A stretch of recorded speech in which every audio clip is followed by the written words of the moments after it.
Alors, il faut savoir que dans les Faction Pack, aujourd'hui, il y a quand même pas mal de choses qui permettent de donner des Fight Last, donc des frappes en dernier. Ne rigole pas, ne pas que ça. Et donc, avoir la possibilité, en fait, de contrecarrer. Et en fait, tu me déconcentres. Non, mais Tu te fous, mais tu me regardes avec faut ton... savoir que dans les Battle Faction, Alors, faut savoir qu'aujourd'hui, dans... Mais rigole pas. Je peux pas y arriver si tu rigoles. c'est bon, je rigole plus, ça me fait pareil. Ouais, c'est pas rigolo quoi. Ok. Du coup, aujourd'hui, il faut savoir que dans beaucoup d'armées, il y a des itérations qui permettent... Je l'ai bien dit. Je l'ai bien dit. Moi, j'en peux plus. On recommence. Aujourd'hui...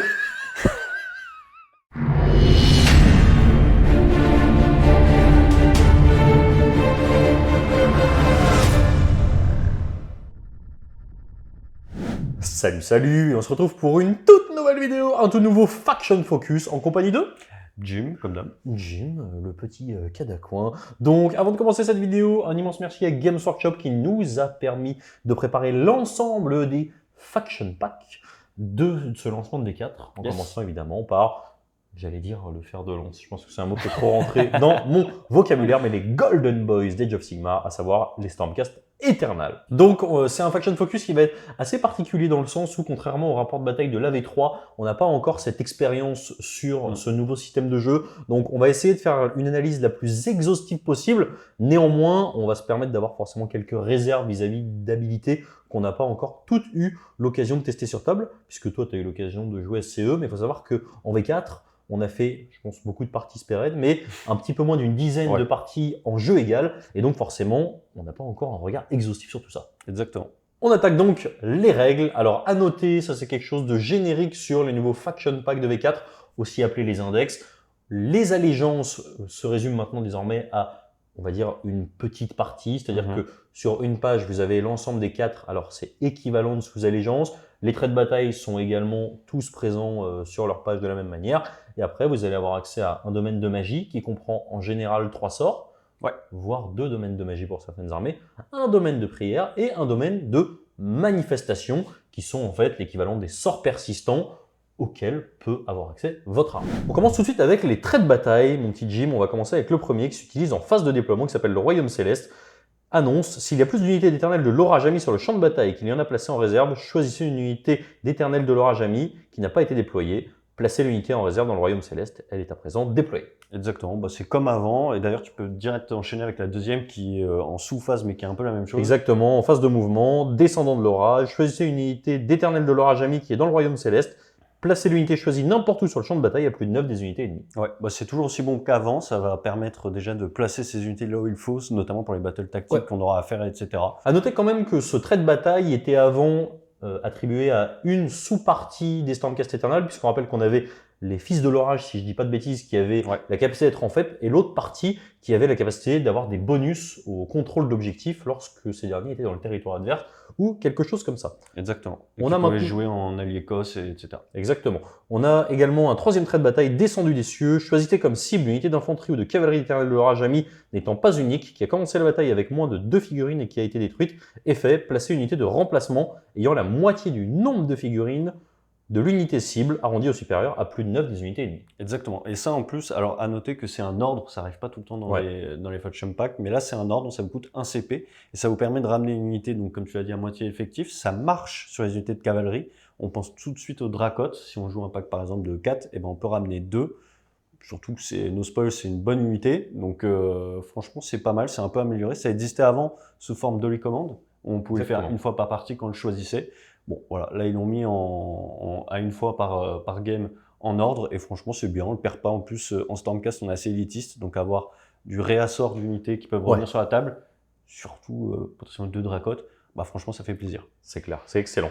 Et enfin, dernier trait de bataille, une fois par tour armé à votre phase de héros, heure de gloire, choisissez une unité d'éternel de l'orage ami qui n'a pas utilisé cette aptitude à cette bataille pour qu'elle l'utilise, et fait jusqu'à la fin du tour, ajoutez 1 au jet de blessure pour les attaques de mêlée de cette unité, et ajoutez 1 au jet de sauvegarde pour cette unité. Ça c'est trop bien les amis. En fait c'est l'heure de gloire concrètement avec quelques différences. La première c'est que déjà c'est à votre tour. C'est une grosse importance, ça veut dire qu'on c'est que à vos phases des héros et pas à la phase des héros adverse.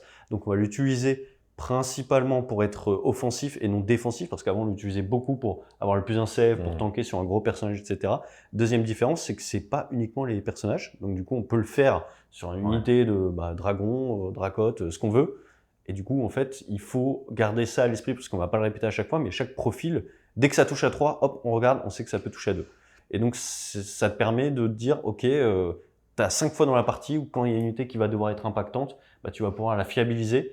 Ou bien, tu as une autre aussi, une utilisation où tu peux prendre une unité qui est de base un peu résistante en save à 3, et en Stormcast, il n'y a que ça, et tu vas l'envoyer dans quelque chose qui tape un peu mollement pour bloquer peut-être, bah, tu vas être en save à 2, à ton tour, donc tu vas tanker, et ça va être au tour de l'adversaire, et en fait, il va être bloqué s'il n'a pas de repli pour pouvoir aller chercher autre chose, tu l'auras bloqué, donc c'est vachement bien. C'est hyper intéressant, on n'a pas encore la vision globale, mais on voit globalement que sur cette V4, il y a moins de perforation d'armure. Oui. Donc avoir des itérations de +1 à la sauvegarde, en plus justement de la défense en règle, c'est hyper impactant. Exactement, puisqu'on n'a plus le sort générique qui vous permettait, bouclier mystique, d'avoir plus un save. Donc, et tout le monde l'utilisait à outrance, n'est-ce pas? Et bah, aujourd'hui, une save à 3, c'est excellent. Dans la méta, c'est vraiment excellent, en tout cas aux premières analyses. Quand on passe à 2, c'est encore mieux. On arrive maintenant aux formations de bataille, qui est l'équivalent des sous-allégeances de l'époque, qui sont au nombre de 4. La première, Sentinelle des Mornes Citadelles, qui donne l'effet une fois par tour pour l'armée à n'importe quelle phase de héros. Choisissez une unité de chambre de la perdition amie. Cette unité a une protection à 5 jusqu'à la fin du tour. Ouais, alors c'est bien, enfin l'habilité est forte. La protection à 5, c'est fort, surtout quand on sait qu'on est tanky. Maintenant, les unités que ça va toucher, c'est les chambres de la perdition, comme tu l'as dit, et c'est pas forcément ces unités-ci qu'on aurait aimé viser avec ce genre d'habilité, parce que t'as pas forcément des profils avec beaucoup de figurines où tu vas pouvoir faire des gros packs qui vont être une véritable encune avec 5 plus de protection. Donc, quand tu compares un petit peu à ce qui va suivre, effectivement, t'as pas trop envie, quoi. On va passer à la deuxième, l'aile d'avant-garde. Une fois par tour pour l'armée de votre phase de mouvement, choisissez une unité de chambre d'avant-garde amie qui n'est pas en mêlée.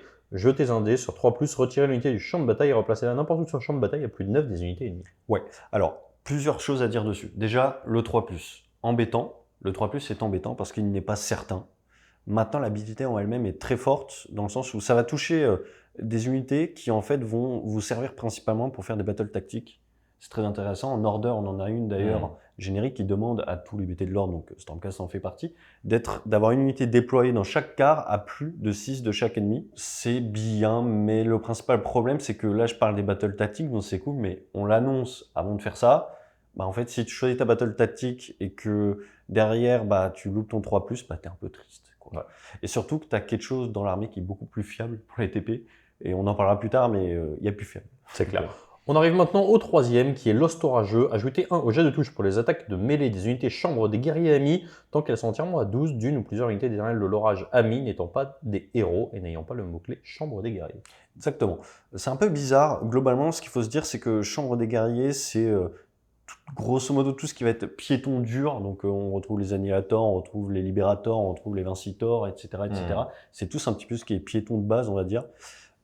C'est fort plus un hit, ok. Maintenant, ça va demander à ce que tu aies une unité qui n'est pas un héros et qui n'est pas elle-même de la même sous-allégeance, on va appeler ça comme ça, pour qu'elles aient le bonus avec une restriction de bulle. La bulle est grande, mais bon. Ça veut dire que ça va pas être, en théorie, ça va pas être toujours applicable, hein, parce que les dracotes ne le sont pas, par exemple. Et les dracotes, on va avoir envie d'en jouer, j'en parle beaucoup et vous allez voir pourquoi on a envie d'en jouer. Donc forcément, tu vas pouvoir donner ces bonus-là. Maintenant, les dracotes, ils vont pas à la même vitesse, tu as envie de les envoyer ailleurs. Là, c'est des mecs pour tanker. C'est ok, on va passer à la quatrième et je pense que je ferai un débrief sur les 4 et on verra que... La dernière qui est donc l'échelon foudroyant, une fois par tour à n'importe quelle phase de mêlée, choisissez une unité de chambre extremis ami qui a chargé à ce tour, jetez un dé sur 3+, une unité à frappe en premier jusqu'à la fin du tour. Alors ça, c'est plutôt pas mal, ça va toucher principalement les Star Drake, qui est peut-être ma figurine préférée, Sam, et ça c'est plutôt cool, et ça va toucher également les dracotes dont on parlait, donc également les dragons. Ouais. Et là où c'est fort, c'est que, alors ça demande à charger. Au début, quand je l'ai lu, j'avais pas lu que ça demandait à charger, et je me suis dit c'est trop fort, je vais être non Star Drake devant, et je vais dire si tu viens, je te mets un 3+ dans la tête, et peut-être que je frapperai en premier. Ouais. Bon, c'est pas le cas, faut charger. On se souvient quand même qu'il y a un ordre qui permet de charger dans la phase de charge adverse. Ouais. Donc du coup, tu peux charger avec un truc qui fait vraiment mal, et lui dire sur 3+, je te dégomme. Donc ce que j'aime bien, c'est que c'est du 3+, c'est pas fiable, mais c'est 3+, c'est suffisamment fiable pour que le mec en face dans Ça lui ses met la mouvements, pression, ouais. se disent c'est trop dangereux, je peux pas faire ça. C'est vrai que c'est compliqué parce que mine de rien, les Star Drake, les dragons, à notre tour, ils ont un mouvement tel qu'ils peuvent aller au close. Les Exactement. adversaires, s'ils n'ont pas de quoi les sortir instantanément, ils n'ont pas envie de les charger. Mhm. Et ils sont toujours sous le coup de se faire charger à leur propre tour, quoi. Ouais, Donc c'est potentiellement, si on n'a pas les moyens de les sortir ou de prendre de risques ou que l'adversaire a 2 CP de côté, c'est une espèce de bulle d'interdiction autour de ces unités-là, parce que sur 3+, ça peut très mal se passer, quoi. ouais, c'est ça que j'aime bien. Hein, c'est que Même d'ailleurs pas sur 3+, hein, parce que globalement se faire charger par des dragons à son tour, oui, mais en bon. fait, c'est par-dessus ça, on va dire, Ouais. c'est que peu importe ta létalité, je m'en fous, je taperai Ouais, avant. Tu vois. c'est clair. Enfin, peut-être je taperai avant. Et le fait que le mec se dise ça, il va devoir vraiment réfléchir. Donc c'est peut-être l'une des 4 que je préfère au final pour cet aspect-là de Ouais. dire attention les gars, fais gaffe à ce que tu Ouais. fais parce que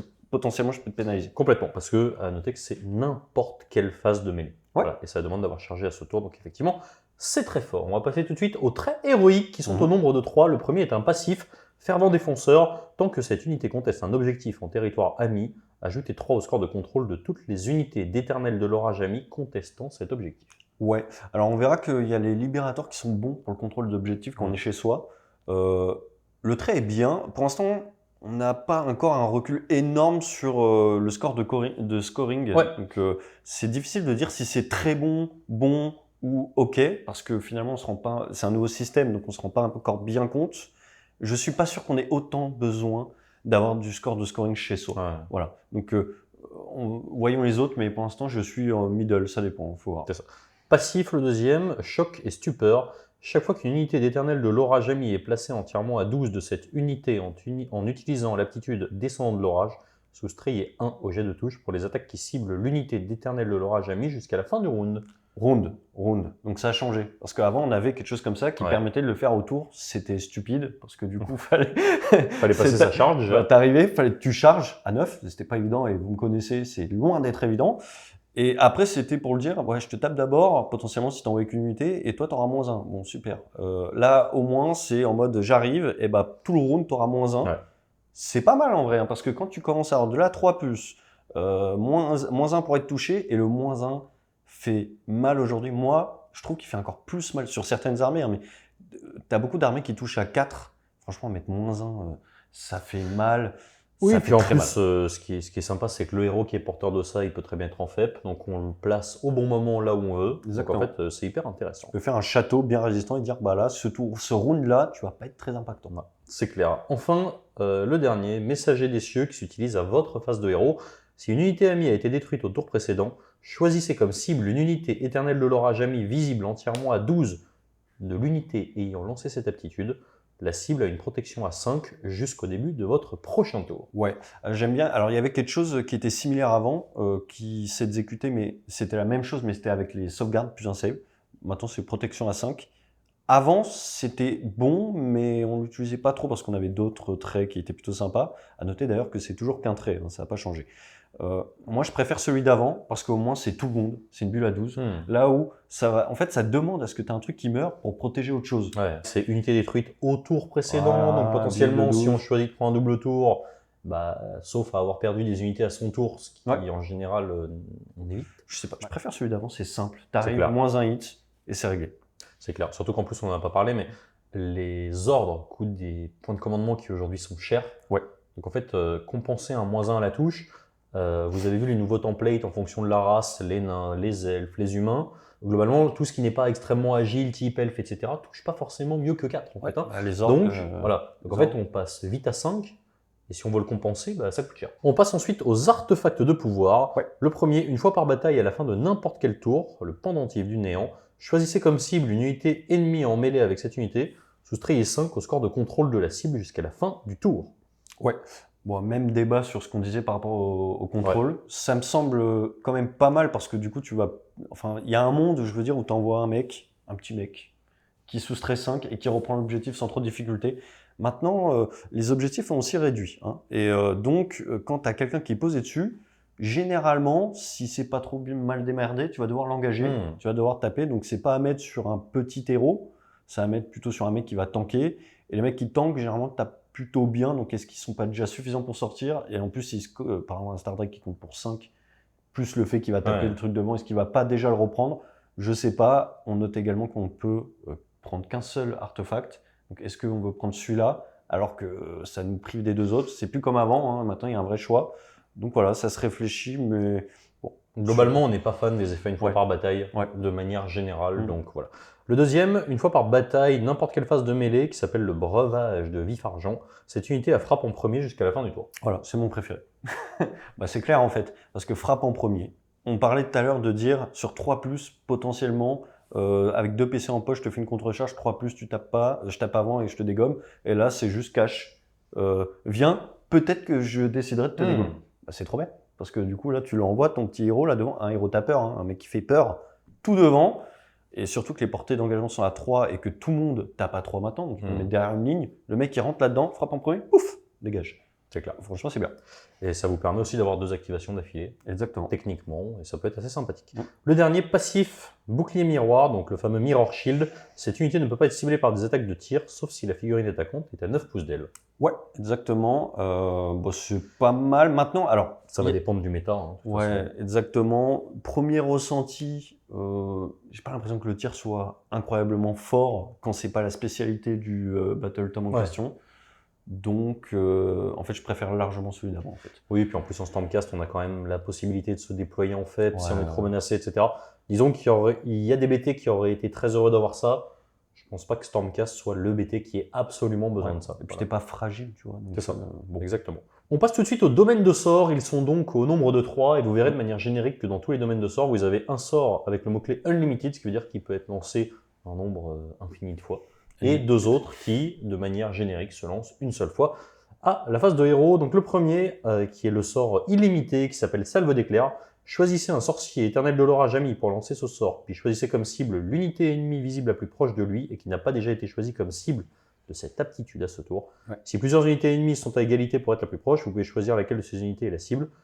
On roule de D6, infliger D3 blessures mortelles à la cible, valeur de lancement de 5.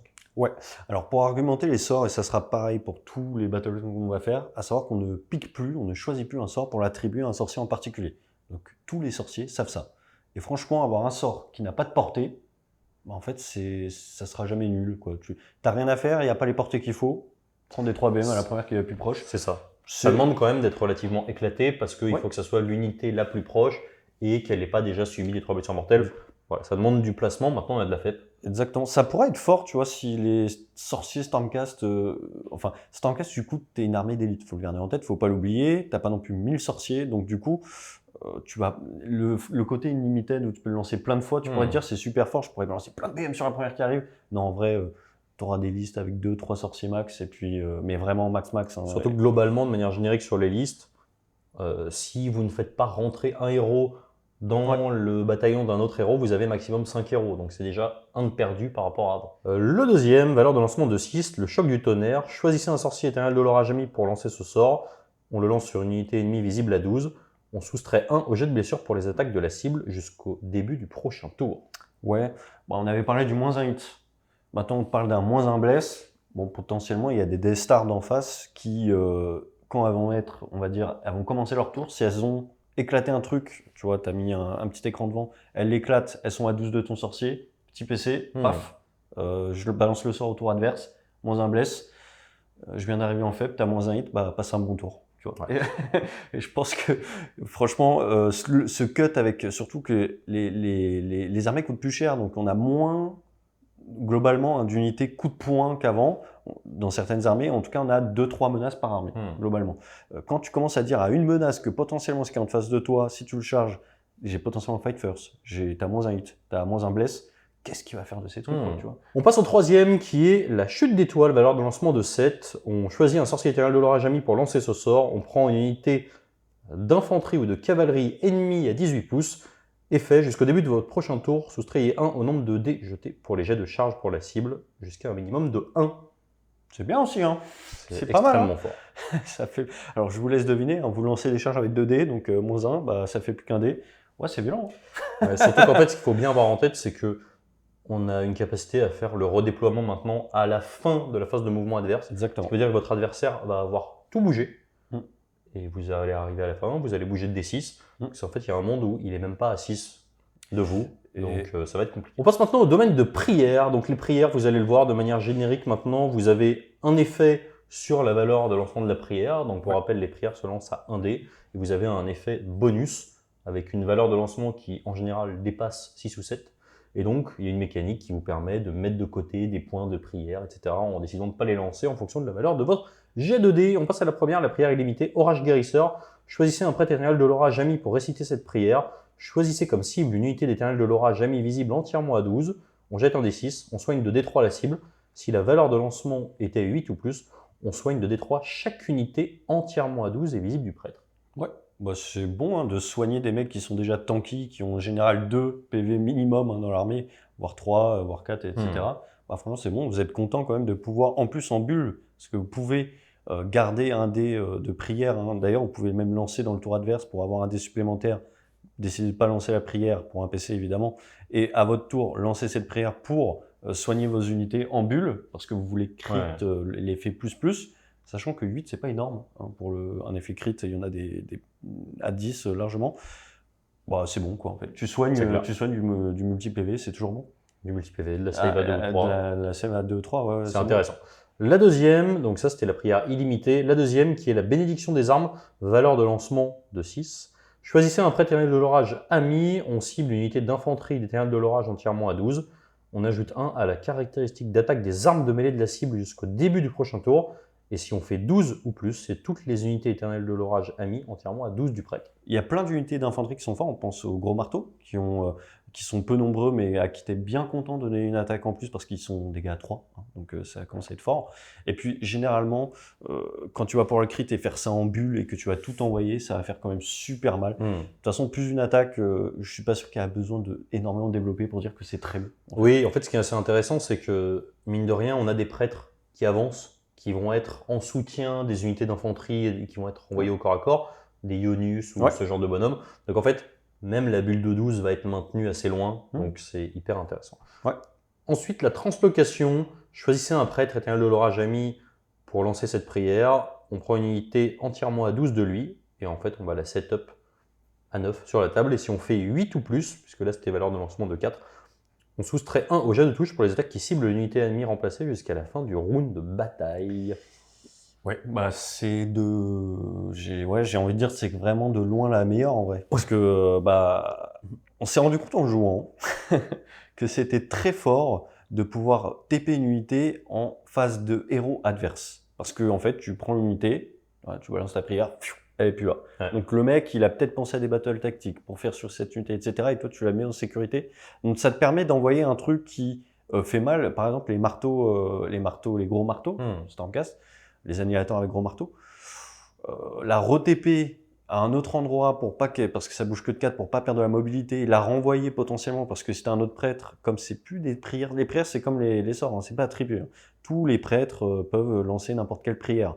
Donc non, c'est vraiment très bien. Tu peux l'enlever au tour adverse, l'envoyer chez toi, la ramener à ton tour si tu relances la prière. Bon, faut être choisi du 4+, ou avoir mis pas mal de points de côté, mais ça marche. En fait, globalement, ça, les TP, que ce soit à la magie ou en prière, c'est extrêmement fort, mais c'est encore meilleur sur des prières parce qu'en fait, vous avez la possibilité de préparer votre prière à l'avance et donc d'être sûr de faire c'est 4 plus fiable. ou 5 ou 6 ou 7 ou 8. C'est plus fiable, en fait. C'est clair. Donc, non, c'est vraiment super fort. Et le moins un hit, c'est ce qu'on disait tout à l'heure.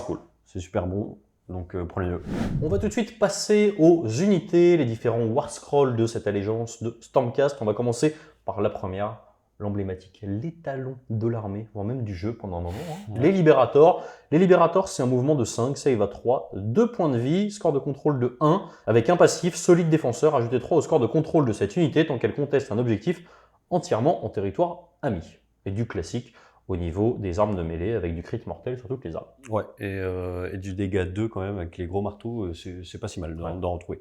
En vrai, c'est surtout une unité de tank, hein, parce que le ratio point PV/tankiness est vraiment bon sur cette unité. Maintenant, il y en a plusieurs également qui ont le même coup en points qu'on va pouvoir choisir. Donc voilà, est-ce que c'est la meilleure? Pas selon moi, mais voilà, ça tank bien, ça contrôle chez vous. En plus, le kit a été refait et est très beau. Donc profitez-en, c'est dans la boîte de base. Faut bien avoir en tête que la sauvegarde à 3, c'est plus anodin. Ouais, en fait, c'est pas rien. Là, c'est vrai que là, faut quand voir j'en ça à travers le prisme V4. Ouais. C'est-à-dire qu'en V3, on était très habitué déjà soit à avoir une sauvegarde native à 3, soit à mettre des plus un save partout tout le temps. Ouais. C'est plus le cas. En fait, vos PC vont être une ressource rare. Ouais. Donc, vous voyez, on parle de TP, en tour adverse, etc. C'est un CP, de contre-charge, c'est 2 CP. Les CP partent très vite. Avoir une sauvegarde à 3 native, surtout qu'il y a moins de perforation d'armure en face, Ouais, non, c'est et très bon. il y a beaucoup moins de blessures mortelles à la magie. Ouais. J'ai dit à la magie. C'est extrêmement violent.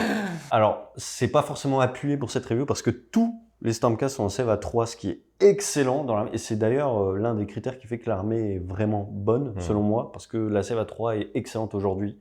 C'est fini. C'est un peu c'est limite la save à 2 d'avant. Vous voyez, la réaction qu'on avait sur une unité à save à 2 avant, on se dit, oh, c'est tanky quand même. Ouais, bah là, la 3, c'est un peu ça maintenant. Et quand c'est save à 2, c'est, va falloir se lever très tôt pour la sortir. On passe maintenant aux 20 Citors, qui sont donc les Vanquishers. C'est le même châssis, mouvement de 5, sauvegarde à 3, 1 de score endossé, 2 points de vie. Ils ont un passif extrêmement sympathique, donc on est toujours dans la chambre des guerriers. Ajoutez 1 à la caractéristique de dégâts. Alors quand ça commence comme ça, en général, c'est pas mauvais. Des longues épées célestes, ça tombe bien, ils n'ont que ça. De cette unité pour les attaques qui ciblent une unité ennemie qui a 5 figurines ou plus, en sachant qu'ils sont perforation d'armure 1, ils touchent à 3, ils blessent à 3. Ouais. Et ils ont anti-infanterie aussi. Donc ils peuvent être perforation 2 sur les packs qui ont 5 plus unités. Ils sont dégâts 2, autant dire que vous avez des mecs qui sont perforation 2, dégâts 2. Quand vous visez la bonne cible, il y en aura pas mal en face, toujours. C'est en plus une unité qui coûte aussi cher que les Libérators et qui finalement est aussi tanky parce qu'autant de PV, même châssis, 3 plus de save. Mais qui compte pour moins sur les objectifs. Ouais, mais celle-là, alors, c'est bien de compter pour plus sur les objectifs, mais quand vous avez tué tout ce qu'il y a sur l'objectif, normalement, vous le reprenez. Donc, non, franchement, celle-là, honnêtement, je pense qu'elle mériterait une augmentation quand même. Je pense que c'est pas, c'est très fort, franchement. Quand on compare sur plein de BT, tu regardes plein de BT, tu fais des comparatifs, c'est l'une des unités la plus rentable en termes de coût en points et de létalité. Genre, vraiment. C'est monstrueux. On passe maintenant au Vindictor, qui est la version défensive de ce qu'on a vu précédemment. Même châssis, 5 de move, sauvegarde 3, 2 points de vie, 1 de score de C. Ils ont un passif qui s'utilise à n'importe quelle phase de mêlée, qui a pour effet de dire que si cette unité n'a pas chargé à ce tour, et si elle est en mêlée avec une unité ennemie qui a chargé à ce tour, on jette un dé sur 4+, l'unité de Vindictor tape en premier. Et en plus, ils ont un anti-charge plus 1 de perforation d'armure. Donc pour une perforation d'armure de 2 au total, quand on les a chargés, eux, vous allez les prendre et vous n'allez pas charger avec.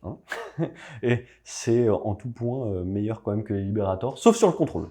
Ouais, mais en tout cas c'est marrant, c'est qu'on a vraiment 3 déclinaisons. On a vraiment le Libérator qui est le polyvalent, le Vindictor qui est le défensif, et le Vincitor / Vanquisher, qui est l'unité offensive par excellence de déblayage de masse. Ouais, sachant que les 3 coûtent autant de points, donc vous avez un choix à faire entre les 3. Ouais, ça fait une bonne ligne bien tanky qui peut prendre les charges sans rougir des adversaires. On va donc maintenant passer au Célestant Prime avec son marteau de Sigmar. Donc c'est un unique, il a maintenant une ward à 5 au lieu d'une ward à 4. Au niveau du châssis, c'est 10 points de vie en sauvegarde à 3, 12 de mouvement, 2 seulement de score de contrôle. Il a 2 capacités, la première qui est, une fois par bataille à votre phase de mouvement, choisissez cette unité si elle est dans le Royaume Céleste, soustrayez le numéro du round de bataille en cours à 10 pour déterminer la zone de frappe de cette unité, placez cette unité sur le champ de bataille à une distance en pouces des unités ennemies supérieure à sa zone de frappe. Le deuxième, qui est un passif, le Sceptre de Chute de Comète. À chaque fois que cette unité attaque avec son Sceptre de Chute de Comète, si l'attaque cause une touche, infligez D3 blessures mortelles à la cible. Ouais, alors pour les BM, c'est ok, mais c'est pas spécialement pour ça qu'on va le prendre. On va le prendre parce qu'il cogne. Là où j'aime bien, comparé à avant, c'est qu'avant, pour qu'il soit vraiment efficace, on devait attendre quelques tours avant de l'amener. Donc du coup, on payait en points une figurine sur laquelle on investissait le fait qu'elle va arriver plus tard. Donc pendant par exemple 2-3 tours, elle n'était pas là et elle faisait rien, techniquement. Là, ce que j'aime bien, c'est qu'avec lui, vous pouvez le mettre sur table en vérité. Il tape très fort, il bouge de 12. Bon, tu peux le mettre dès le début sur table ou arriver T1 en fait, il va pas rougir, tu vois. Il va travailler direct. Plus c'est un travailleur maintenant. Oui, puisqu'au niveau du profil, ce qui est super intéressant, c'est qu'il a 6 attaques en 3+2+, rien de moins 2, dégâts 4. Ouais, et crit mortel. Ouais. Donc il peut te mettre 4 BM, stats, il arrive, tu es en 6D. Bon, si tu as un 6 sur les 6D et tu t'appelles pas Jim, normalement vous allez faire ça. Tu mets 4 BM. Ouais. c'est pas mal quand même. C'est pas extrêmement déconnant. intéressant et je trouve ça assez bien de lui donner la possibilité de rester sur table. Le fait qu'il ait perdu sa capacité d'avoir une sorte de charge automatique, même s'il se ratait, bah en fait, ça fait que les joueurs Stormcast vont avoir envie de le jouer sur table potentiellement. Mais j'aime beaucoup cette mécanique de dire, ok, tous les tours, il aura une probabilité un peu plus grande de réussir sa charge. Moi, je préfère, ouais. Voilà. Donc en fait, son mouvement 12, couplé quand même au fait que cet individu le vole, bah, au final, on peut le jouer sur table. Ouais, tu et peux le jouer sur c'est table. extrêmement violent. Tu peux le jouer sur table et il tape bien. Bon, maintenant, c'est un peu le même syndrome que tous les persos un peu uniques, gros persos, qu'on se dit, oh, j'ai envie de le prendre, il tabasse. Ça coûte cher. Enfin, Ouais. voilà. Bon. Mais il fait pas rien non plus. Je veux dire, c'est quand même un travailleur. Pour l'instant, il n'y a pas encore assez de recul pour se rendre compte si son coup en point vaut le fait de le prendre. En tout cas, si on le prend, on n'est pas déçu non plus parce qu'il travaille bien, il fait bien son travail. Donc franchement, moi en tout cas, je vais en jouer. C'est clair. Et allez-y. On n'a pas précisé qu'il était War Master. Ouais. Donc vis-à-vis du choix du général, de la garde d'honneur et tout, ça a quand même aussi un impact. Mhm. Nous passons maintenant à notre ami Gardus. Donc Gardus, qui est donc un héros d'infanterie qui a 6 points de vie en save à 3, 5 de mouvement, 2 de contrôle, un gros marteau qui tartine assez sympathique, mais 2 capacités, 2 aptitudes. La première qui est un passif. Si cette unité a chargé à ce tour jusqu'à la fin du tour, les unités éternelles de l'orage amis ont une protection à 5 tant qu'elles sont entièrement à 12 d'elles. Deuxième aptitude, une fois par partie à votre phase de charge, choisissez comme cible jusqu'à 3 unités d'infanterie d'éternel de l'orage amis visibles et entièrement à 6 de cette unité. Jusqu'à la fin du tour, ajoutez 1 au jet de charge pour les cibles, ajoutez 1 à la caractéristique d'attaque des armes de mêlée des cibles. Ouais, alors lui c'est un personnage buffer. Avant il avait la bulle à 12, protection à 5+, tout le temps. Voilà. Maintenant il a besoin de charger pour la donner. C'est un peu moins bon, hein, on va pas se mentir. Surtout que quand tu le places en FEP, avant tu le plaçais en FEP, tu avais ta bulle là où tu avais décidé de l'avoir. Maintenant tu le places en FEP, bah, tu as une charge à 9. Ce qui est intéressant également, c'est que par exemple le Célestin Prime qu'on a vu juste avant, et c'est le cas de plein de personnages, on verra, Indrasta, tout ça, sont infanterie, que ça précise pas que ça prend pas les héros, donc ça prend toute l'infanterie. Donc là on commence, moi j'ai vu ça, je fais... C'est pas marqué qu'on peut pas. Est-ce que je peux le buffer, mon héros super fort? Oui, vous pouvez le buffer, donc vous pouvez avoir 7 attaques avec le Célestin Prime, avec les crits mortels sur 4 puces, enfin dégâts 4, c'est bon. Ouais. Les bonus sont bons. Il y a aussi pas mal d'unités qui ont envie d'arriver. On pense au gros marteau, on pense à pas mal d'unités d'infanterie également qui ont envie d'arriver et de taper fort. Voilà, on parlait des Vincitors juste avant. Ouais. Une attaque en plus, c'est jamais mauvais. Donc Ça, franchement, c'est un bon buffer. C'est juste un peu dommage, mais ça aurait été peut-être trop qu'il ait sa bulle à 12 de protection à 5+. Tu l'aurais pas joué si ça avait été aussi fort. Oh ouais, non, bien sûr que non. Bah voilà, ils ont mis une petite restriction, faut qu'il charge, c'est normal, moi, il peut pas avoir tout, quoi. J'aime beaucoup ce qu'ils ont fait vis-à-vis de l'ADN de ce personnage, c'est-à-dire que c'est quand même un personnage hyper offensif, on voit, il descend de sa comète, etc. Et en fait, on le jouait avant comme un personnage défensif. Ouais. Parce qu'en fait, ça permettait d'avoir un château en save à 3 ou à 2 et ward à 5. Et en fait, c'est dommage parce qu'on perdait un petit peu cette volonté de dire, ok, c'est un personnage offensif, il va mener les gars à la charge et il va filer des bonus. Effectivement, le plus une attaque, quand tu as 6 attaques, c'est bien. Mais quand tu en as 2, tu augmentes de 50% de manière stable ta létalité. Ouais. Et ça, c'est énorme. Ouais, surtout qu'il y a toujours le personnage qui permet d'arriver plus proche. Vous verrez que la mécanique est différente des unités adverses quand on arrive en FEP, avec l'habilité Stormcast de base. Donc couplé à ça, tu as encore +1. Vous allez voir, il y a des combos où tu arrives de FEP, tu charges assez facilement quand même. On passe tout de suite au Lord Arcanum à pied. Donc c'est un sorcier, le même châssis que tout le monde, avec 5 de mouvement, 6 points de vie. Il a un sceptre anti-manifestation plus un perf, c'est assez sympathique. Et il a un passif chercheur mystique indomptable. Ajoutez 1 au jet de lancement pour cette unité quand elle utilise une aptitude de convocation et ajoutez 1 au jet de bannissement pour cette unité. Les manifestations ennemies ne peuvent pas traverser ni finir un mouvement à portée de mêlée de cette unité, sauf si elles ont commencé ce mouvement à portée de mêlée de cette unité. Et cette unité a une protection à 4 contre les manifestations. Ouais. C'est monsieur anti-manifestation. Ouais, c'est un peu ça. Bon, c'est un sorcier, voilà. C'est pour ça, on va le résumer très courtement, mais en vrai, Je c'est... vais faire une blague anti-manifestation que je vais me garder de faire.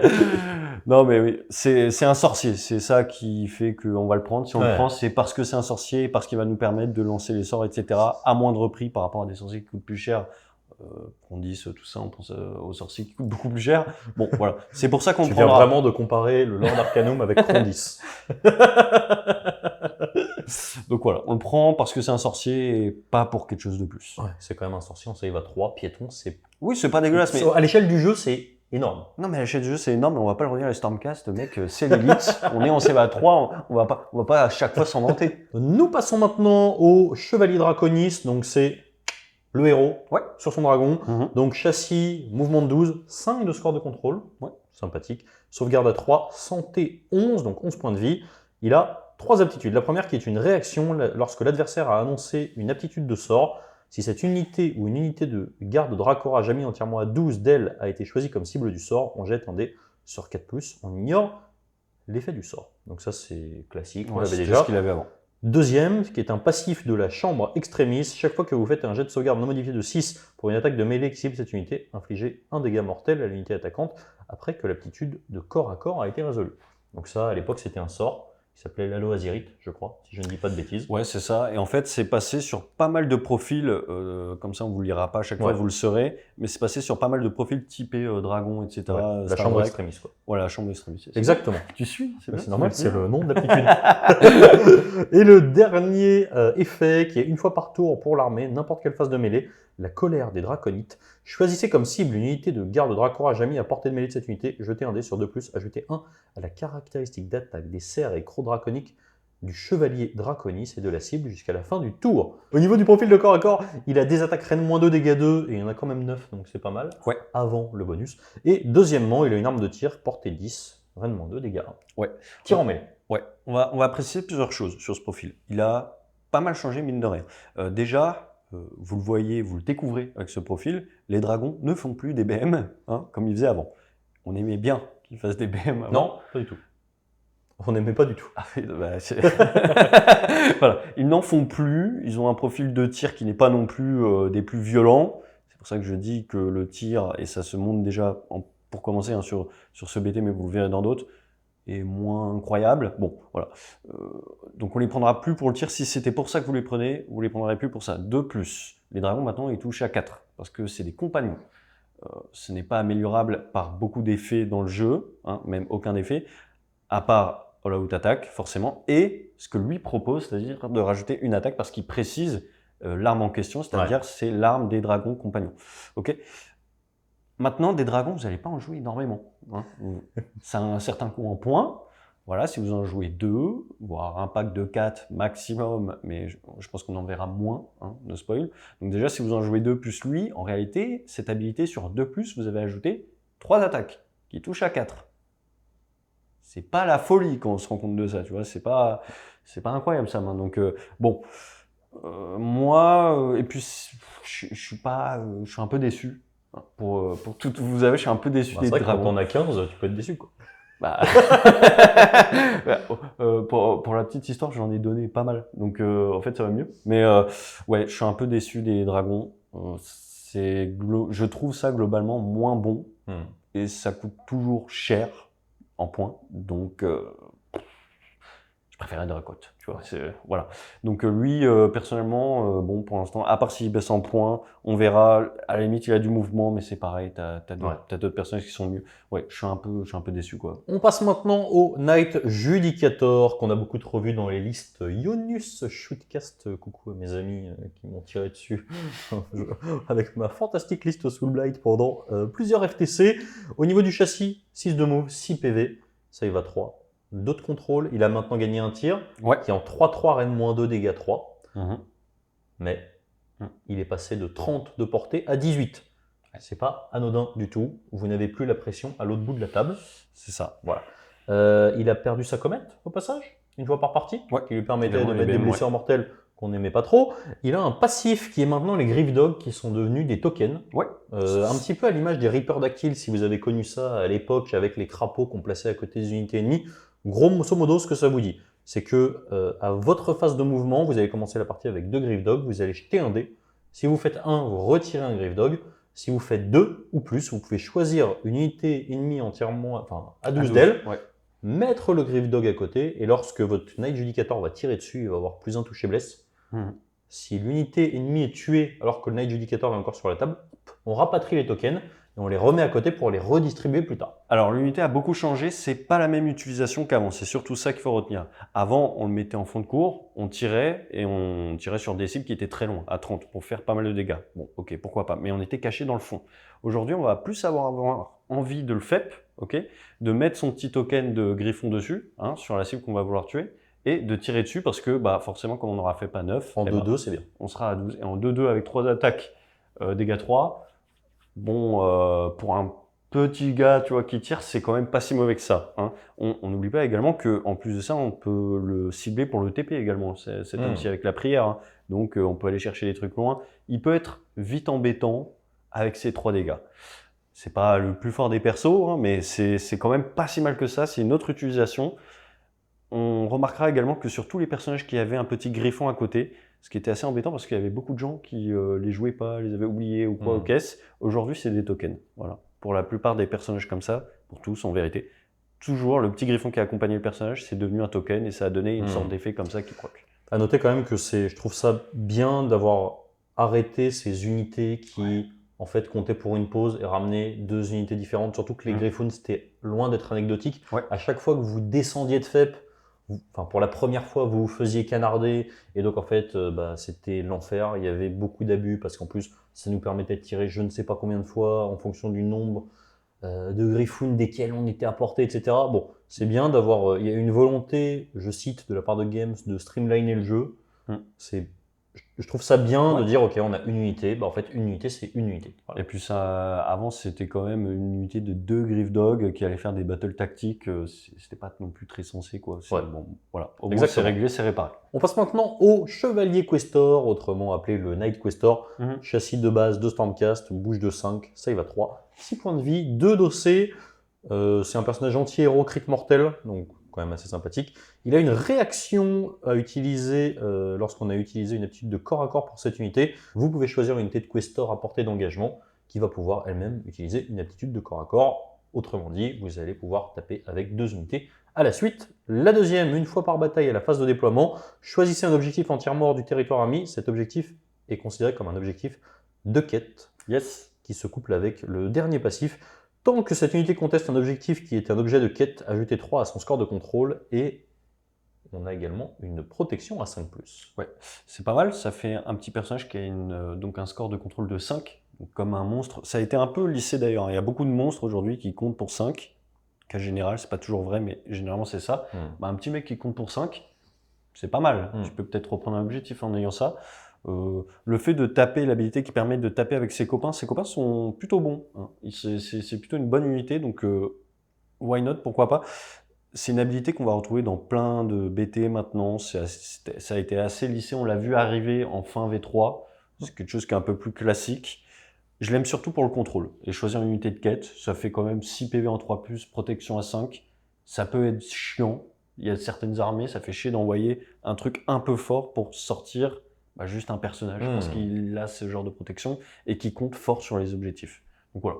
On passe maintenant au Chevalier Relictor qui est un prêtre de niveau 1, même châssis que les copains. Avec une aptitude à notre phase de tir, on choisit une unité ennemie à 12 de cette unité, on jette un dé sur de plus, -1 au jet de protection jusqu'à la fin du tour. Ouais, alors c'est très dépendant. Hein. Vous jouez contre Nurgle, vous êtes très content de l'avoir, vous en jouez plusieurs même. Non mais surtout ce qu'il y a de bien, c'est qu'il est prêtre. Voilà. Maintenant, il y a un prêtre piéton qu'on va voir dans pas longtemps, qui est meilleur parce que plus fiable. Donc bon, voilà, si vous en avez, vous pouvez le jouer, c'est pas mauvais. Sans plus. Ouais, sans plus. Suite avec le Knight Vexillor, toujours dans la chambre des guerriers, même châssis que les copains, avec une aptitude à n'importe quelle phase de héros, la bannière des reforgés. Choisissez comme cible des 3 unités éternelles de l'aura jamais entièrement à 12. Ajoutez 3 au score de contrôle jusqu'à la fin du tour. En outre, soignez D3 à chaque cible. Ouais, on avait vu plutôt dans les traits de bataille quelque chose qui permettait de soigner, c'était plutôt bon. C'est le même principe, c'est toujours bon de soigner en fait du multi-PV en save à 3. Moi j'aime bien. En plus, il rajoute le score de contrôle de 3. 3, c'est loin d'être mauvais, hein, 3 quand même. Hein. Parce que vous mettez un mec sur un objectif, au score de contrôle et les Stormcast par exemple qui comptent pour 1 ou 2, un petit mec qui compte pour 1 ou 2, vous êtes à 4 ou 5 direct, juste avec un gars. C'est pas mal, 4 ou 5, c'est clair. Ça commence à peser, donc j'aime bien. C'est la petite bannière, on l'aime bien. On passe maintenant au Seigneur Aquilor, donc 14 de mouvement, 2 dossés, sauvegarde à 3, 8 points de vie. Il a un passif intéressant, cette unité a la capacité de se désengager et charger ou désengager et tirer. Et enfin, dernière aptitude, chevaucher les vents éthériques qui s'utilisent à notre phase de mouvement. Si cette unité n'est pas en mêlée, on peut choisir comme cible jusqu'à 2 unités de Palador d'avant-garde qui ne sont pas en mêlée elles-mêmes. On retire cette unité et les autres du champ de bataille, et ensuite on setup le Knight Aquilor à 9 des ennemis et les autres unités entièrement à 12 et à plus de 9 des unités ennemies. Ouais, exactement. Grosso modo, ça TP, quoi. C'est ça qu'il faut retenir. 3 unités. Ouais, 3 unités. La TP, c'est bon pour les battles tactiques. C'est ça qui est intéressant avec lui, c'est que couplé avec la prière, plus si ça commence à TP, plus des mecs qui arrivent, parce que tu les as mis entre guillemets dans les orages au début de la partie, dans les éclairs. C'est pas mal parce que du coup, t'as beaucoup de projections. Et pour tout ce qui est battle tactique, c'est bien de pouvoir se placer en prévision d'un tour d'après, pour peut-être faire celle-là. Tiens, tu sais, tu peux bien décider de l'ordre des battle tactiques que tu vas vouloir faire parce que tu as la projection pour pouvoir le faire.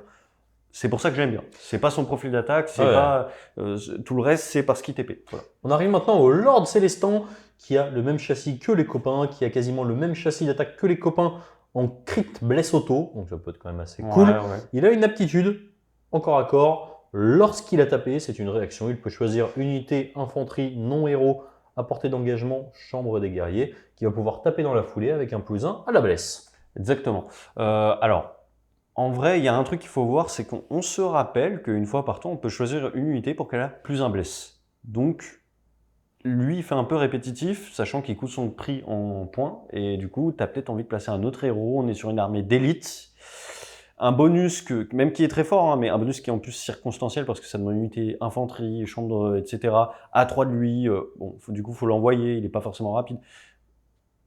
Prenez votre +1 bless directement avec votre allégeance et puis ne vous embêtez pas à jouer des personnages compliqués comme ça. Il y a Qui vont pas réussir à charger. Voilà, c'est ma spécialité, je les joue, je sais de quoi je parle. Ok, donc écoutez-moi s'il vous plaît et jouez des trucs sûrs. Donc ça c'est pas sûr. Voilà, on joue des trucs sûrs et on prend des personnages et on utilise ses points correctement. Surtout qu'on a une armée d'élite.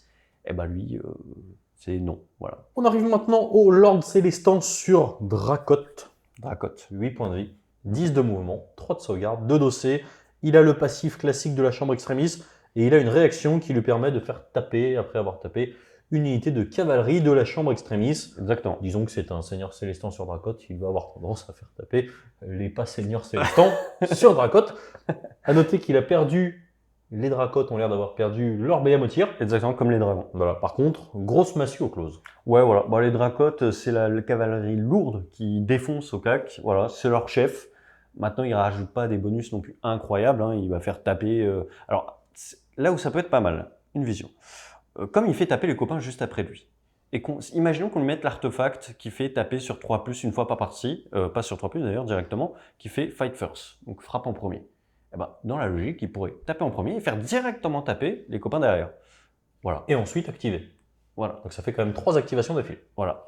C'est on va dire, c'est l'une des raisons pour lesquelles je le jouerais. Sinon, Stormcast, il y a beaucoup de personnages. Vous le voyez, hein, la review va être longue parce qu'il y a beaucoup de personnages. Il faut faire du choix. C'est pas un premier choix. Tu peux pas dire que ça va être long. C'est bientôt fini. Je lui ai dit qu'on finissait les personnages avant de faire une pause. On n'est pas prêt de voir la pause.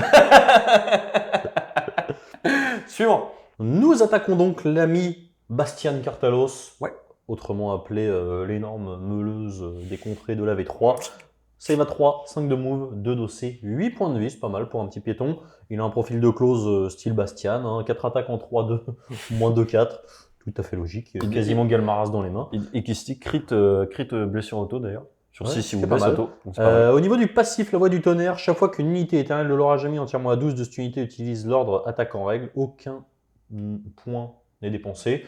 Attaque en règle gratuit à 12. Voilà, donc c'est un petit peu différent d'avant. C'est-à-dire qu'avant, il pouvait le lancer sur toute la table. Bon, voilà, c'est un petit peu différent. Ouais. Il en avait aussi un gratuit par tour, si je dis pas de bêtises. Ouais, c'est voilà. ça. Donc c'est un petit peu moins flexible, mais ça reste très bon. En phase de déploiement, il peut choisir 3 unités d'infanterie éternelle de l'orage qui vont faire un mouvement. Voilà, à votre phase de déploiement. Voilà. Donc c'est plutôt bon ça, parce que, alors pourquoi c'est bon? Il a une dernière habilité, on va en parler après, mais déjà pour juste passer sur celle-là, pour bien comprendre, parce que si on le joue, je pense, je peux pas être sûr, je l'ai pas encore joué pour être honnête, mais si je le joue, voilà pourquoi je le jouerai. Parce que aujourd'hui, les battles tactiques sont pas si simples à faire au T1. Ok, il vous faut de la projection.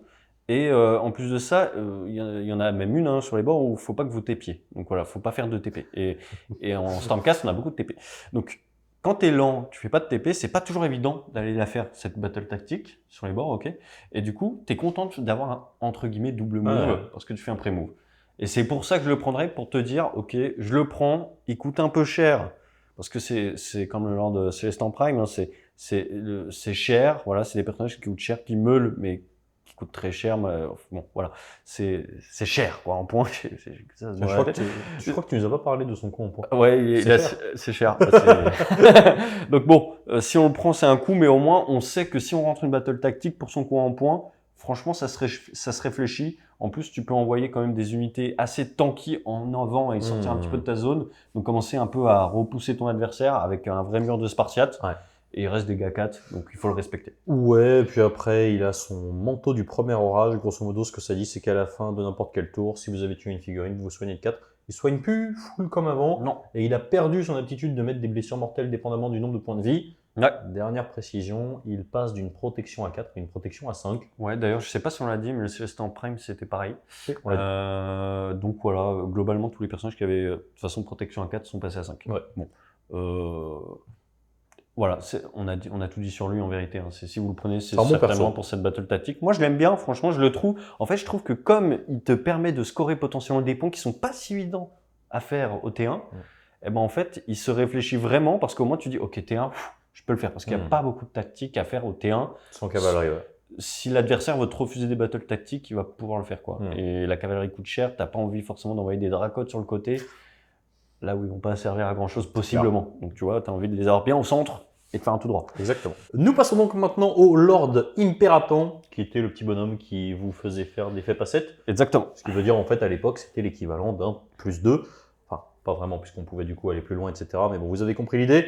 Il a un passif avec des griffes dog qui lui permettent d'avoir une ward à 5 tant qu'il ne fait pas d'as. Exactement. Après, il Token toujours. Après, il perd son chien. Il perd ce chien de la Il est bataille. perdu. Il est perdu. Et enfin, une fois par bataille, à votre phase de mouvement, vous pouvez choisir 3 unités qui sont arrivées sur la table via l'allégeance et l'aptitude descendant de l'orage. Ouais. 3 unités T1 de l'orage et elles font immédiatement un mouvement de D3. Exactement. Et qu'on les a mis entièrement à 12. Alors, plusieurs choses. La première, c'est que c'est uniquement l'aptitude descendre des éclairs, comme je disais. Ah oui, la fameuse.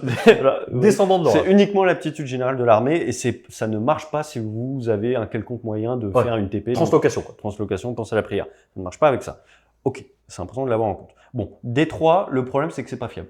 Moi, j'aimais bien 2 parce qu'au moins, tu savais que tu étais à 7. Et 7 reroll, tu sais ce que ça donne. Avancer de D3 et après avoir une charge potentiellement à 6, c'est bien, mais je peux aussi avoir une charge à 8. Et là, ça me plaît beaucoup moins. Donc du coup, c'est un plan plus gamble. Quand tu envoies tes gros marteaux, tu as envie que tu sois sûr de ce qu'ils vont faire. Tu as envie qu'ils chargent. Tu n'as pas envie de faire ton 1 et de te dire qu'ils vont être à 8 et tu vas rater ta charge, tu vas la reroll, tu vas la rater. Moi, du coup, je le vois couplé avec Gardus, qui permet d'avoir +1, ce qui veut dire qu'au minimum, même si tu fais 1 avec lui, comme avant, tu seras à 7. Et au mieux, tu seras plus proche. C'est du bonus, c'est encore mieux. Et en plus de ça, ça tombe bien, Gardus va booster les marteaux, ceux qu'on a envie de booster, hein, parce qu'ils tapent plutôt fort. Et ça te permet d'avoir quand même des marteaux qui vont arriver de manière assez fiable, ok, et qui vont en fait, faire mal avec plus d'une attaque. Et aussi, ça va permettre aussi également de booster Gardus lui-même pour qu'il charge et qu'il puisse donner sa protection au marteau. Ouais, en fait, je pense qu'il y a vraiment un truc à avoir en tête qu'on n'avait pas en tête justement en V3, c'est qu'on ne prenait jamais de redéploiement sur des FEP. Ouais. Donc en fait, la charge à 9, c'était maximum. Là, vous allez dire, ok, je fais pas 9, à 8, à 7, ok, très bien. Et là, le mec, à la fin de votre phase de move, il va dire, bouge de D6. Là, en fait, vous allez régulièrement, à mon avis, avoir des FEP complètement dans le vent. En fait, je voulais en parler par rapport au marteau, gros marteau, on en parlera après, les annihilateurs, mais effectivement, c'est un problème qu'il va y avoir avec eux. C'est que quand tu vas arriver, il va falloir que tu te mettes systématiquement à portée de 2 unités. Ouais. Parce que sinon, tu peux pas juste une unité, ça va être compliqué. Surtout qu'il n'y a plus, comme tu l'as dit, le redéploiement, c'est à la fin et il n'y a plus d'histoire de porter à 12 ou quoi, à 9, on s'en fout, on redéploie. C'est clair. N'importe qui. On attaque maintenant le Seigneur Relictor, qui est mon personnage préféré de la Légion Stormcast Eternal, Ça alors. que j'ai essayé de te conseiller régulièrement à mettre dans tes listes, qui est un prêtre de niveau 1 Ouais. et qui a un +1 au jet de récitation. En passif. Voilà. Donc je suis pas sûr qu'il y ait besoin d'énormément commenter pour vous dire que c'est très bon parce que quand on voit les prières transloc notamment, quand tu as +1, bah forcément tu es plus fiable. Et en plus de ça, ça te permet d'accumuler en plus des points à chaque fois, un bonus, +1 point. Si jamais tu veux pas le lancer, tu veux le lancer plus fort derrière avec un crit, bah en fait c'est super fort. Donc c'est pour ça que à chaque fois qu'on voit d'autres prêtres, on va toujours comparer à lui. Parce que on va se dire, bah en fait lui il a +1, donc est-ce que vous allez prendre un mec qui n'a pas de bonus et qui est concrètement qu'un prêtre, alors qu'il y en a un qui est 10 qui a un bonus? Vous allez prendre celui qui a le bonus. Tu voudrais dire que c'est un peu le vanquisher de la prêtrise? C'est un peu ça, ouais. C'est un peu... c'est un peu ça, ouais. C'est un peu ça. On passe maintenant au Seigneur Véritan, même châssis que les copains, sauf qu'il a un bâton d'abjuration qui cogne comme dégâts 3. C'est assez sympathique. Ça, noté. Une fois par tour, il a une réaction lorsqu'il est cible d'une aptitude qui n'est pas corps. Sur un 4+, il a un jet de résistance et en fait, ça n'a aucun effet sur cette unité. C'est générique à la chambre de la perdition. Exactement. Un petit peu comme la chambre extrémiste tout à l'heure. Voilà, c'est une aptitude de chambre. Il est dans la chambre de perdition, donc il a cette aptitude. En passif, lui, il n'a pas de griffe dog, il a un griffe corbeau. Ouais, c'est un... On ne sait pas trop combien il en a. Ah, il a un griffe corbeau. bah voilà. Voilà, il a un griffe corbeau. Il a donc un griffe corbeau qui dit que grosso modo, les unités ennemies vont avoir -1 à leur jet de lancement et de récitation lorsqu'elles sont à 12 de lui. Ouais, c'est fort. Voilà. Et tant qu'il ne fait pas de 1 à la sauvegarde, et ben, il garde son corbeau. Exactement. Et donc, c'est toujours assez sympathique. Si le corbeau il vole dans la bataille, Il a perdu son corbeau. il rejoint le chien de l'autre. Et enfin, il a un passif. Cette unité peut utiliser des aptitudes de dissipation comme si elle avait sorcier 1, en sachant qu'elle est déjà prêtre de niveau 1. Exactement. Alors déjà, c'est un prêtre, donc vous aimez ce personnage parce que c'est un prêtre. Voilà, faut commencer comme ça. Bon, le bonus sur les trucs de base, tout ça, voilà, ok. C'est ok, mais bon, c'est un petit personnage comme ça, donc bon. Ce qui est intéressant de noter, c'est que le -1 pour les prières adverses, c'est quand même fort. Il n'y a pas beaucoup de debuff dans tout Age of Sigmar pour les prières adverses. Là, vous en avez un. Il peut FEP, mettre son debuff sur une armée qui va beaucoup compter sur ça, par exemple un Stormcast qui voudrait faire de la transloc également. Au hasard. Voilà, au hasard. En fait, il faut bien comprendre que si +1 pour lancer des prières, on dit que c'est super fort, forcément -1 pour l'adversaire, c'est aussi très fort. Maintenant, voilà, soit vous voulez débuff l'adversaire, soit vous voulez, entre guillemets, vous buffer, donc prendre un Relictor, qui est un châssis de personnages. Vous ne pourrez pas tous les rentrer, encore une fois, il y en a beaucoup des personnages.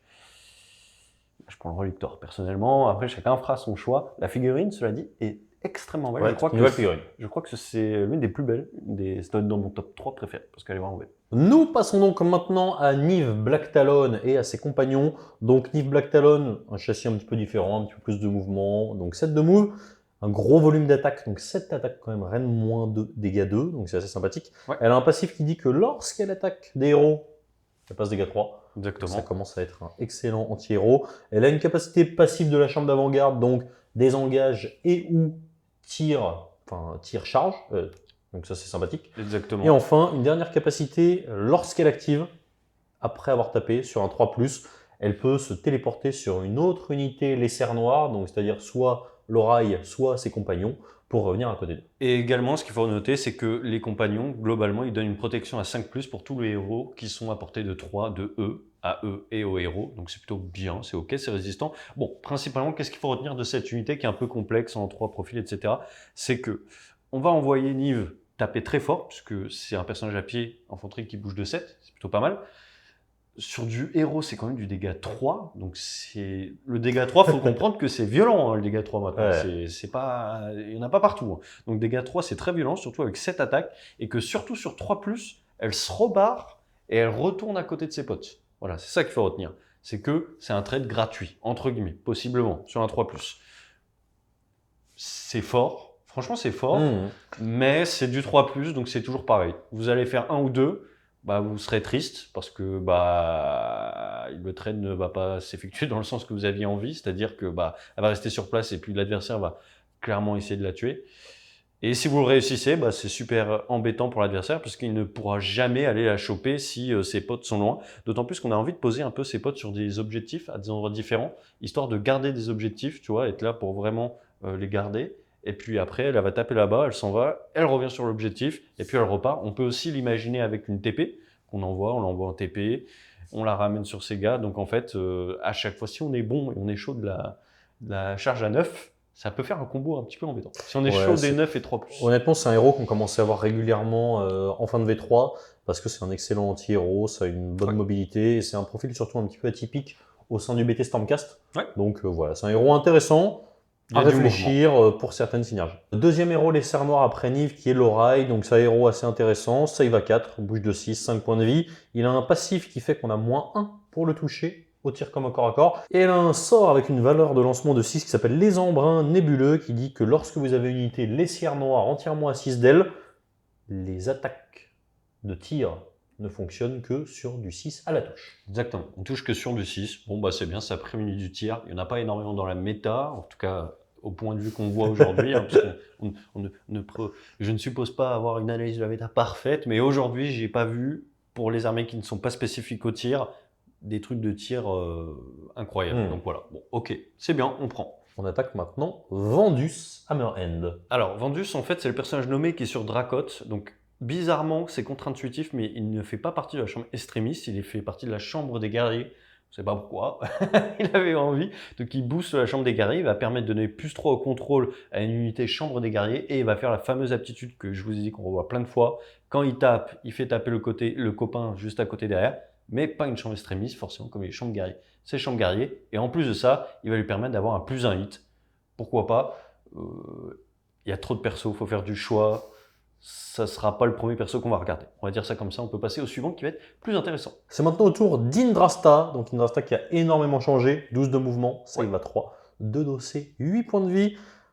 Alors, il y a quand même des passifs assez sympathiques. Le premier, doubler la caractéristique de dégâts de Tengavar de cette unité pour les attaques qui ciblent des monstres. A noter qu'au tir, c'est une attaque dégâts 4 et qu'elle a anti-monstre plus imperf. Indrasta avait déjà des capacités contre les monstres. Là, au tir, elle va être dégâts 8 contre les monstres. Du jamais vu dans le jeu. Reine -2 dégâts 8. Et au corps à corps, elle va être Reine -2 dégâts 6. En sachant qu'elle a une praline au tir, 2 pralines au corps à corps potentiellement boostables. C'est ça. Parce que c'est une infanterie. Voilà. Donc, premier passif assez sympathique. Deuxième passif, ajouter 1 au nombre de dés jetés en faisant des jets de charge pour cette unité, jusqu'à un maximum de 3. Disons que les charges commencent à être fiables si on veut aller encastrer des monstres. Ça commence à être relativement sévère. C'est une figurine qui blesse à 2 nativement sur son arme, donc avec un +1 touche, ça va être du 2-2, Reine -2, dégâts 8 ou 6. Voilà, ça surprend. Dernier passif, ignorer les modificateurs négatifs au score de contrôle des unités éternelles de Laura Jamy tant qu'elles sont entièrement à 12 de cette unité. Et elle se paye le luxe d'avoir une ward à 5. Exactement. On n'oublie pas quand même que pour les dégâts 8 et 6, il n'est pas dit, mais c'est anti-monstre plus imperf, donc c'est Reine -3.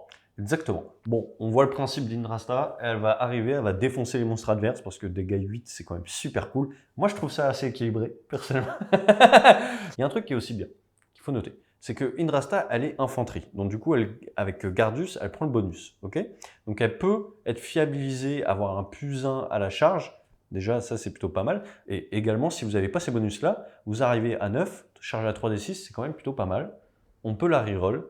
Et si vous avez un petit prêtre qui traîne à côté, ben, vous l'envoyez, vous chargez, face des héros adverses, petit prêtre, transloc, on la renvoie derrière, on la renvoie, elle recharge à 3d6. Elle peut être embêtante.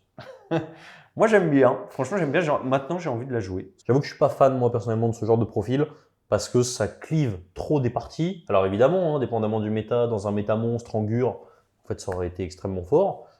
Du coup, le pendant de ça, ça aurait été qu'on aurait vu plus de Stormcast. Du coup, en face, moins de monstres. Bref, voilà. Moi, je suis pas fan de ce genre de profil parce que c'est hyper clivant et ça peut passer de tout à rien, dépendamment de la liste adverse. C'est complètement clivant et si vous voulez des listes qui fonctionnent et qui sont plus stables, on joue pas ce genre de figurine, on est d'accord. Mais, si vous avez un pote avec qui vous jouez souvent, qui joue souvent, je sais pas, Arkham, tiens. Son of Behemoth. Son of Behemoth. Bon, vous aimez la figue, c'est pas votre faute. On passe tout de suite aux grosses bestioles avec le Drake-Sworn Templar, qui est un châssis avec 18 points de vie en save à 3, 5 d'OC, 12 de move, donc faut quand même le sortir, le bestiau. Il vole évidemment, il a des tirs, 18 de portée, 24 de portée, qui sont quand même assez sympathiques. Ouais, comme avant. Il a son passif de, alors vous allez voir grosso modo, on va pas s'attarder, mais le profil maintenant du compagnon est souvent dégressif à partir d'un certain nombre de points de vie. C'est 10 Voilà. de manière générale. Voilà, lui c'est 10, donc on est heureux. Il a le passif de la chambre extremis. Quand on a 18 points de vie, ça commence à être intéressant parce qu'on est sûr de renvoyer quand même un certain nombre de blessures mortelles. Et il a une aptitude une fois par tour pour l'armée à votre phase de mêlée. C'est un Rampage. Vous choisissez un monstre ennemi en mêlée avec cette unité.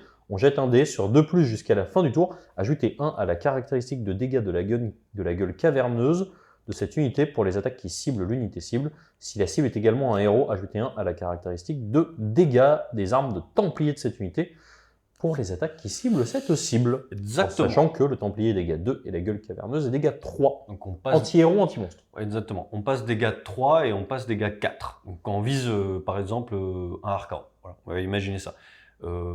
C'est beaucoup de dégâts. En fait, il tabasse. Hein. Ouais. Quand on va commencer à shooter à affronter des monstres héros, franchement, il fait franchement très mal. À noter que son arme de mêlée est anti-héros et anti-monstre. Donc du coup, ça se cumule, c'est cumulatif. Et du coup, on va ajouter à sa reine +2, ce qui veut dire qu'on va être perforation 3, dégâts 3, parce que grâce à son habilité, si on est chaud du 2+, et on n'a pas encore tapé avec le dragon en dessous, ouais.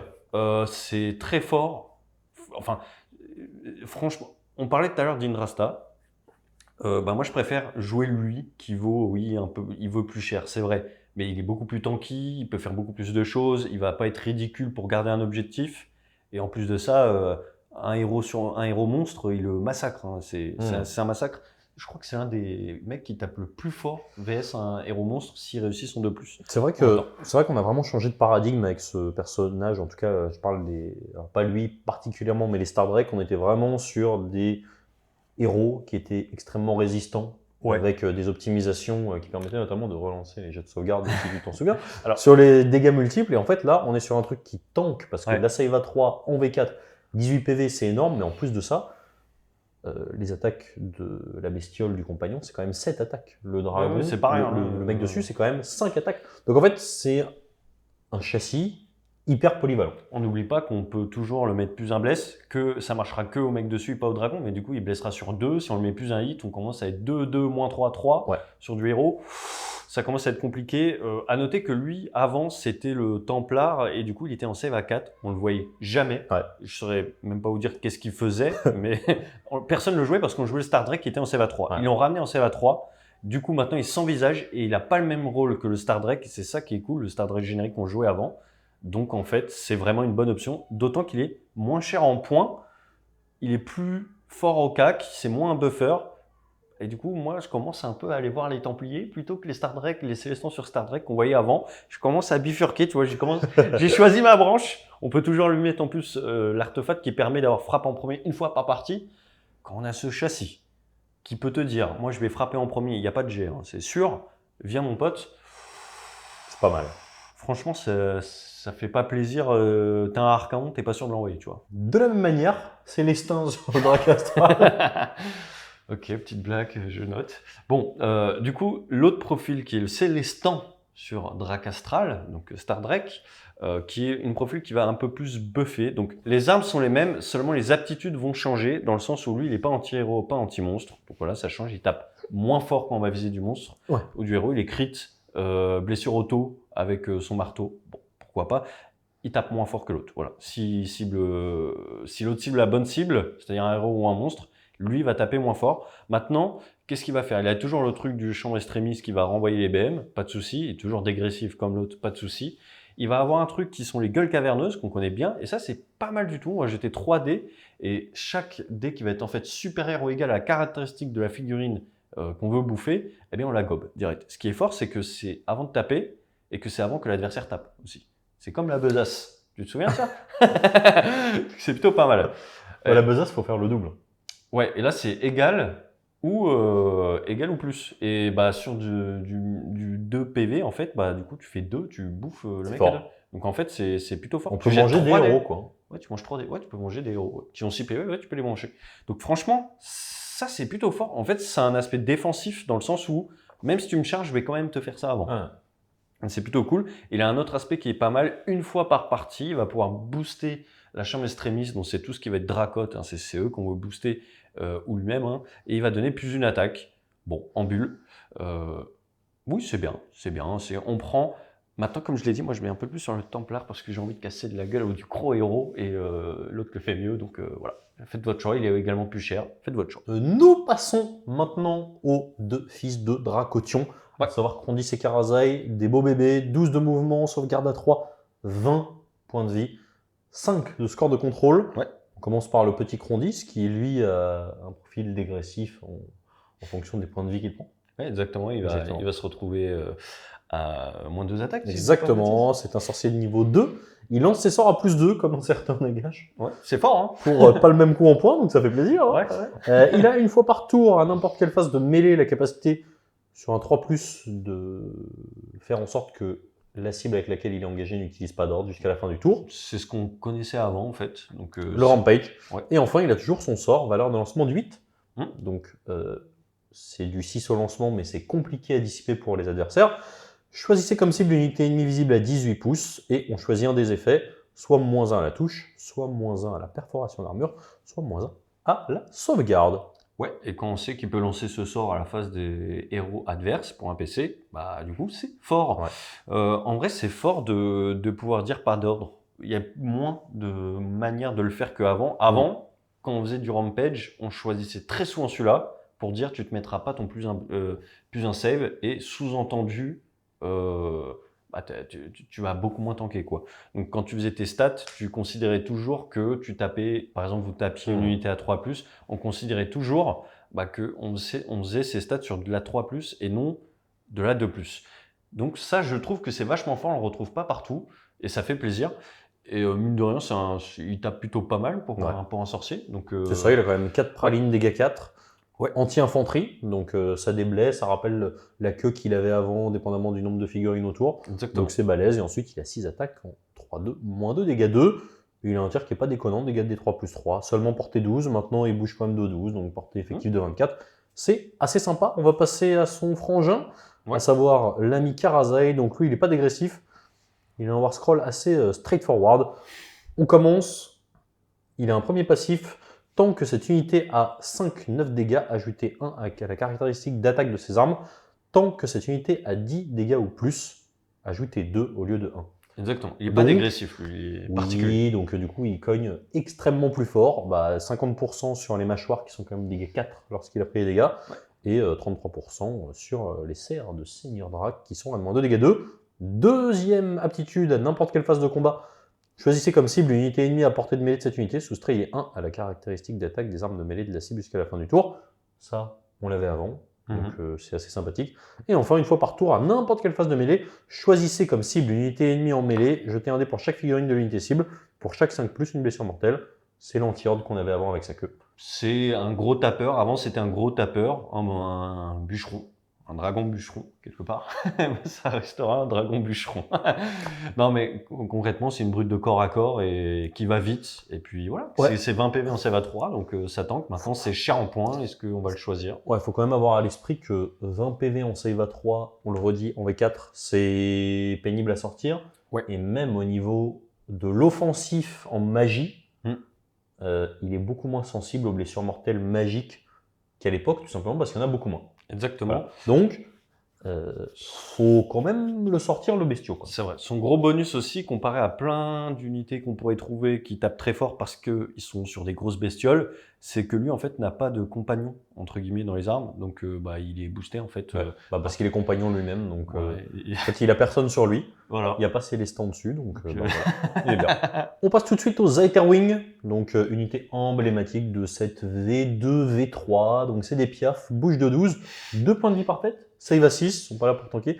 Ils sont bêtes, donc ça c'est un passif générique qu'on va retrouver dans plein d'unités. Grosso modo, les unités qui sont des bestioles, c'est-à-dire les Direwolf, les éterviers, les Fellbats, je connais que les trucs de la DES. Grosso modo, le score total de contrôle sur les objectifs vaut 1. Exactement. Voilà. Donc, pour la prise d'objectif, on va pas aller voler un objectif à un petit héros à 5 PV avec 3 piafs, 2 chauves-souris, ce genre de choses. C'est plus possible. Ils ont un passif assez intéressant. Ajouter 1 au jet de touche pour les attaques de tir faites par les unités de chambre d'avant-garde amis si la cible est à 9 de cette unité. Quand on bouge de 12, c'est une portée effective de 21, sans compter les potentiels mouvements qu'on a vus en phase de déploiement. Ouais. Donc c'est un bon bonus. Ouais, et puis là où surtout aussi que c'est cool, c'est que ça bouge de 12 et ça fait bien les tactiques finalement pour pas cher. Un Stormcast là où t'es une armée d'élite. Donc en vrai, je pense qu'on va en voir et qu'on va en jouer. Bons oiseaux. On passe tout de suite à l'autre unité très pénible, bête de ce Battle Tome, les Griffdog. Donc les Griffdog, pour rappel, donc bouge de 9, 2 PV. Ils avaient des capacités à l'époque qui étaient de se désengager après avoir tapé et de faire tirer toute la famille autour d'eux à chaque fois qu'il y avait un setup à côté d'eux. Ça a changé. Ils n'ont plus la capacité de se désengager au lieu de taper. Merci. Enfin, c'est pas au lieu d'ailleurs, c'était après avoir tapé. Ils ont cri d'alarme. Choisissez une unité ennemie à 12 de cette unité qui a été placée à ce tour. Puis choisissez comme cible jusqu'à 3 unités d'éternel de l'orage ami équipées d'armes de tir qui sont à 12 de l'unité ennemie. Jetez 1 des 3 pour chaque cible. Sur 2+, infligez autant de blessures mortelles que le résultat du jet. Alors, effectivement, potentiellement, ça reste 3 des 3 blessures mortelles. Maintenant, quand on voyait ce que ça faisait avant avec le potentiel de tir de 3 Night Judicator, par exemple, ça a été considérablement nerfé. Ça reste fort. Parce que sur des héros ou ce genre de choses, ou de la save à 2-3, 3 des 3 BM, ça fait mal. Mais on retrouve la philosophie, mais sûrement, je trouve, en moins frustrant. Ouais, en fait, c'est plus que finalement, le Griffon, c'est un socle, ok, qui n'est pas cher en Stormcast dans une armée d'élite. Donc, c'est bien pour aller faire des tactiques ou aller choper des objectifs au centre, faire la battle tactique qui demande d'aller au centre dès le début de la partie, au T1 par exemple, si on n'a pas d'autre chose. C'est pas un sacrifice énorme. Voilà, on met ça là, on va faire sa petite battle tactique et puis on est content. Ça coûte pas cher, ça va vite. Voilà. Il est maintenant grand temps d'attaquer les marteaux. On va parler des deux profils en même temps, ceux qui ont les marteaux et ceux qui ont les boucliers. C'est le même profil de base, c'est-à-dire 3 PV, ça bouge de 4. Et surtout, les marteaux, ils vont avoir une save à 3, ce qui est normal, les gros marteaux. Et les boucliers vont avoir une save à 2. C'est rare. Ouais, c'est rare, on en a parlé. La save à 2, ça tank. Franchement, tu les prends pas. Enfin, c'est 3 PV par tête, donc tu les prends. Si t'as pas de BM, cette unité va être embêtante. Voilà. Ils partagent tous les deux du coup la même règle qui est l'impact flamboyant. Globalement, c'est quand ils arrivent de FEP, donc toutes les unités qui vont être à 10, donc c'est assez court, quand on doit être à 9 quand même. On va sélectionner 3 unités au maximum et sur 2+, on va jeter un dé, un D3 et en gros le résultat sera le nombre de BM qu'on va infliger aux 3 unités. Bon, c'est ok, c'est ce qu'ils avaient avant globalement, mais écrit un peu différemment. Et surtout... Ils l'ont perdu à la charge, ceci dit. Oui, ils l'ont perdu à la charge. En fait, ils ont gagné autre chose. C'est là qui les différencie également à part la save. C'est que ceux avec les gros marteaux, bon, évidemment, ils ont des marteaux, ils sont PA -2 dégâts 3. J'avais pas besoin d'en parler. Je pense que vous l'avez compris, ça arrache tout ce que ça touche, évidemment. Mais la différence, c'est que tous les deux peuvent donner un fight last. Mais ils le donnent différemment. Les boucliers, quand on va les charger, eux, on va jeter autant de dés qui sont dans l'unité. Et si jamais on fait ne serait-ce qu'un 6, on va donner un frappant dernier à l'unité qui nous a chargé. Donc c'est plutôt pas mal. Et enfin, pour les marteaux à 2 mains, tout simplement, si on fait une charge naturellement de 8, donc sans bonus quelconque, naturel à 8 ou plus, eh bien on va donner à la cible frappe en dernier. Donc du coup, voilà, deux manières de fonctionner. Tu as commencé à en parler tout à l'heure quand on parlait de Lord Imperator. Le problème aujourd'hui, c'est que comme on déclare le redéploiement en fin de phase, quand on a une unité de marteau qui coûte assez cher et qui est... l'ennemi, s'il voit ça, si elle n'a pas eu d'impact, votre ennemi, normalement, il la tue. Sauf s'il n'a pas les ressources, mais normalement, il va dire, ok, ça, je veux plus que ça existe. Donc, voilà, le problème, c'est que si ça arrive et que, voilà, il y a un redéploiement malheureux, que, voilà, on loupe sa charge, du coup, en fait, vous avez une unité qui coûte cher et qui n'a pas d'impact. Et ça, c'est un peu embêtant. Là où ceux avec les boucliers, au moins, en plus de coûter moins cher, auront toujours un impact, surtout qu'on peut les mettre en fait devant un gros héros, un Star Drake par exemple, pour fiabiliser le fait que, on va dire, ok, tu me charges, je vais lancer 3D à la phase de combat en plus, et je vais lancer 3D, et peut-être que sur ces 3D, il y a peut-être un moment donné qu'il y aura un 6, une chance sur 2 à peu près, et tu vas frapper en dernier. Et moi, je vais taper à bord, et mon Star Drake va taper d'abord. Bon, voilà, c'est pas mal. Hein, C'est fort. ça commence à faire beaucoup de moyens de donner des frappes en dernier, de moyens de donner des frappes en premier avec la chambre extremis, etc. C'est cool, et donc on va voir ce que ça donne. Faut Yes. voir un petit peu, faut en jouer. On attaque tout de suite les unités de type Dracotte. Donc, Jim va vous faire un petit résumé synthétique de tout ça. Ouais. Côté châssis, on est sur 10 de mouvement, 5 points de vie, sauvegarde à 3, plutôt sympa, et 2 dossés. Exactement. À savoir qu'ils jouent par 2 ou par 4. Hein. Donc, il y a 4 profils différents. On va commencer par les concussors. Il faut savoir qu'ils ont tous le même profil d'armes de corps à corps, on va dire ça comme ça. 3 attaques en 3, 2, moins 1, 2. Et c'est les aptitudes des armes qui vont changer. Les concussors vont être mortels. Donc, crit mortel, quand on va faire 6, c'est direct 2 BM quand on va envoyer cash. Franchement, ça fait pas rigoler. Et c'est l'une des aptitudes d'armes certainement qui est dans les plus fortes parce que on n'a plus besoin de blesser. C'est direct un jet de touche. Donc ça permet, déjà, si on nous met moins un bless, tu vois, c'est pas très grave. Si je fais 6, je te mets direct les BM. Même moins un touche. Ouais, exactement. Ou même moins de PA. En fait, ça surpasse toutes les règles. Donc c'est très très fort, c'est une règle très très forte. Ils ont une autre règle qui est très forte, c'est que globalement, en phase de combat, sur 3+, ils vont dire tu n'auras pas droit d'utiliser d'ordre sur l'unité qui sera ciblée. Ça, c'est, encore une fois, on en a parlé avant, c'est très fort. C'est pour ça que les concussors sont, on va dire, dans les 2 meilleurs. La deuxième unité, ce sont les désolators. Alors, à savoir que eux, c'est le même profil d'armes, sauf que, comme le reste de leurs copains, ils vont blesser sur 3 et non sur 2 vis-à-vis des concus, qui eux blessent sur 2. Et la différence, c'est que eux, au lieu d'être crit mortel, ils vont être anti-infanterie. Et en plus de ça, ils auront une règle qui dit que s'ils tapent sur une unité de 10 figurines ou plus, ils ont plus 1 dégât.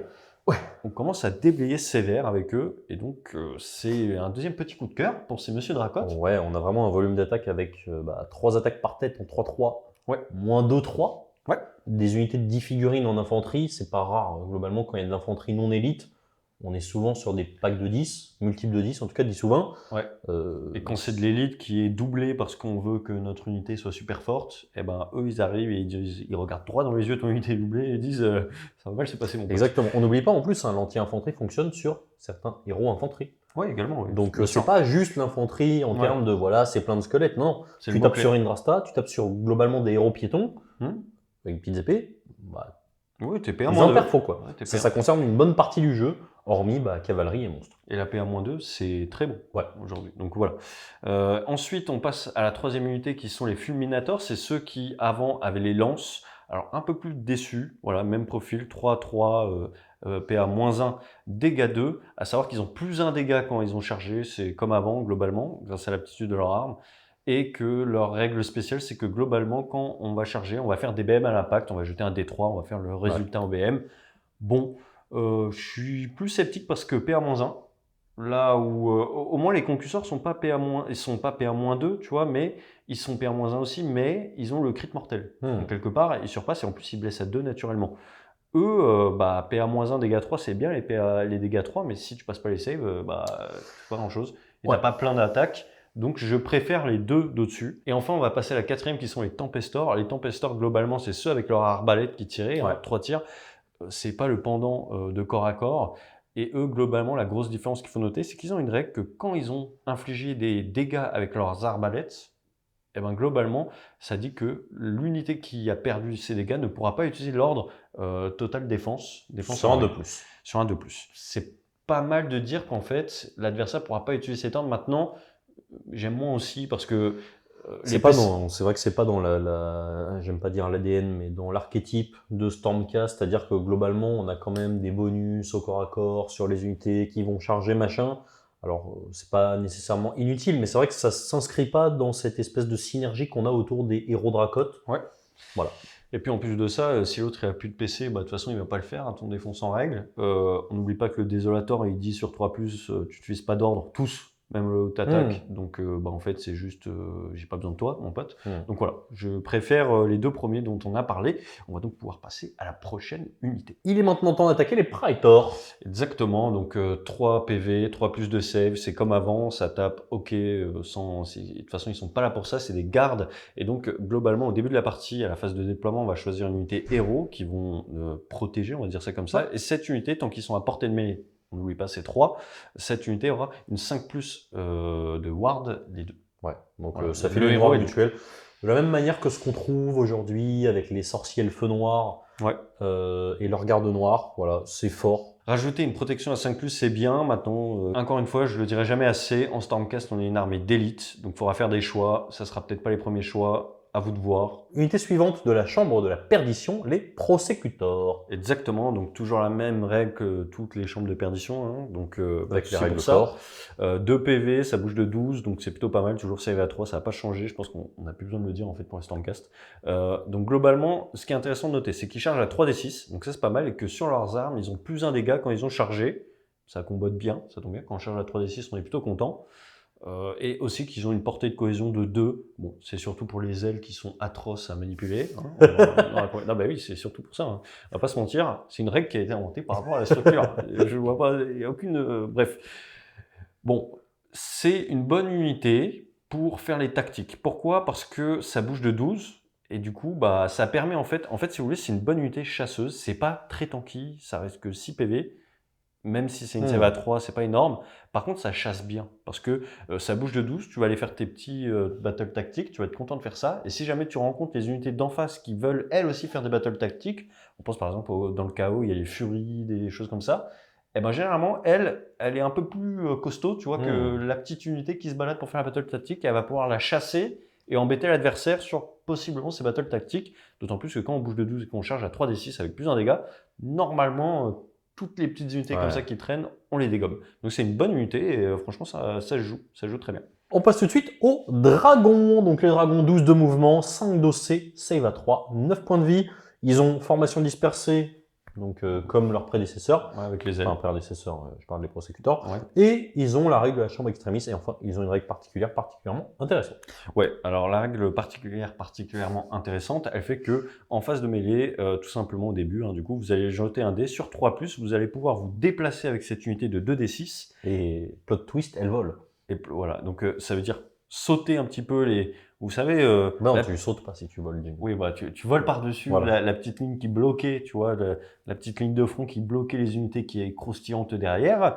Et du coup, tu te places derrière et tu croustilles les unités qui sont croustillantes derrière. Et on n'oublie pas qu'aujourd'hui, tout a portée 3. C'est pas déconnant pour aller choper des trucs que l'adversaire voulait protéger. Donc c'est difficile de s'en prémunir. Leurs socs sont pas non plus tout petits, hein, on s'entend, donc bon voilà. C'est bien, maintenant, des dragons, c'est pas une unité qui va être un énorme coup de poing. Les concussors, ratio points, font plus mal. Ils ont vraiment cette aptitude qui est quand même chouette. Ouais, c'est tout. De passer derrière les lignes ennemies. Maintenant, voilà, c'est pas... c'est 3+. Ça reste en 3+. Après, c'est une unité qui reste quand même solide. Hein. On a un bon mouvement, il y a quand même quelques synergies. Mais tu coûtes cher, tu vois. C'est vrai. Coûtes cher et... moi, je trouve qu'ils ont quand même perdu, quoi. Enfin, le tir et les BM faisaient que c'était quand même fort, quoi. Voilà. Je suis triste. Voilà.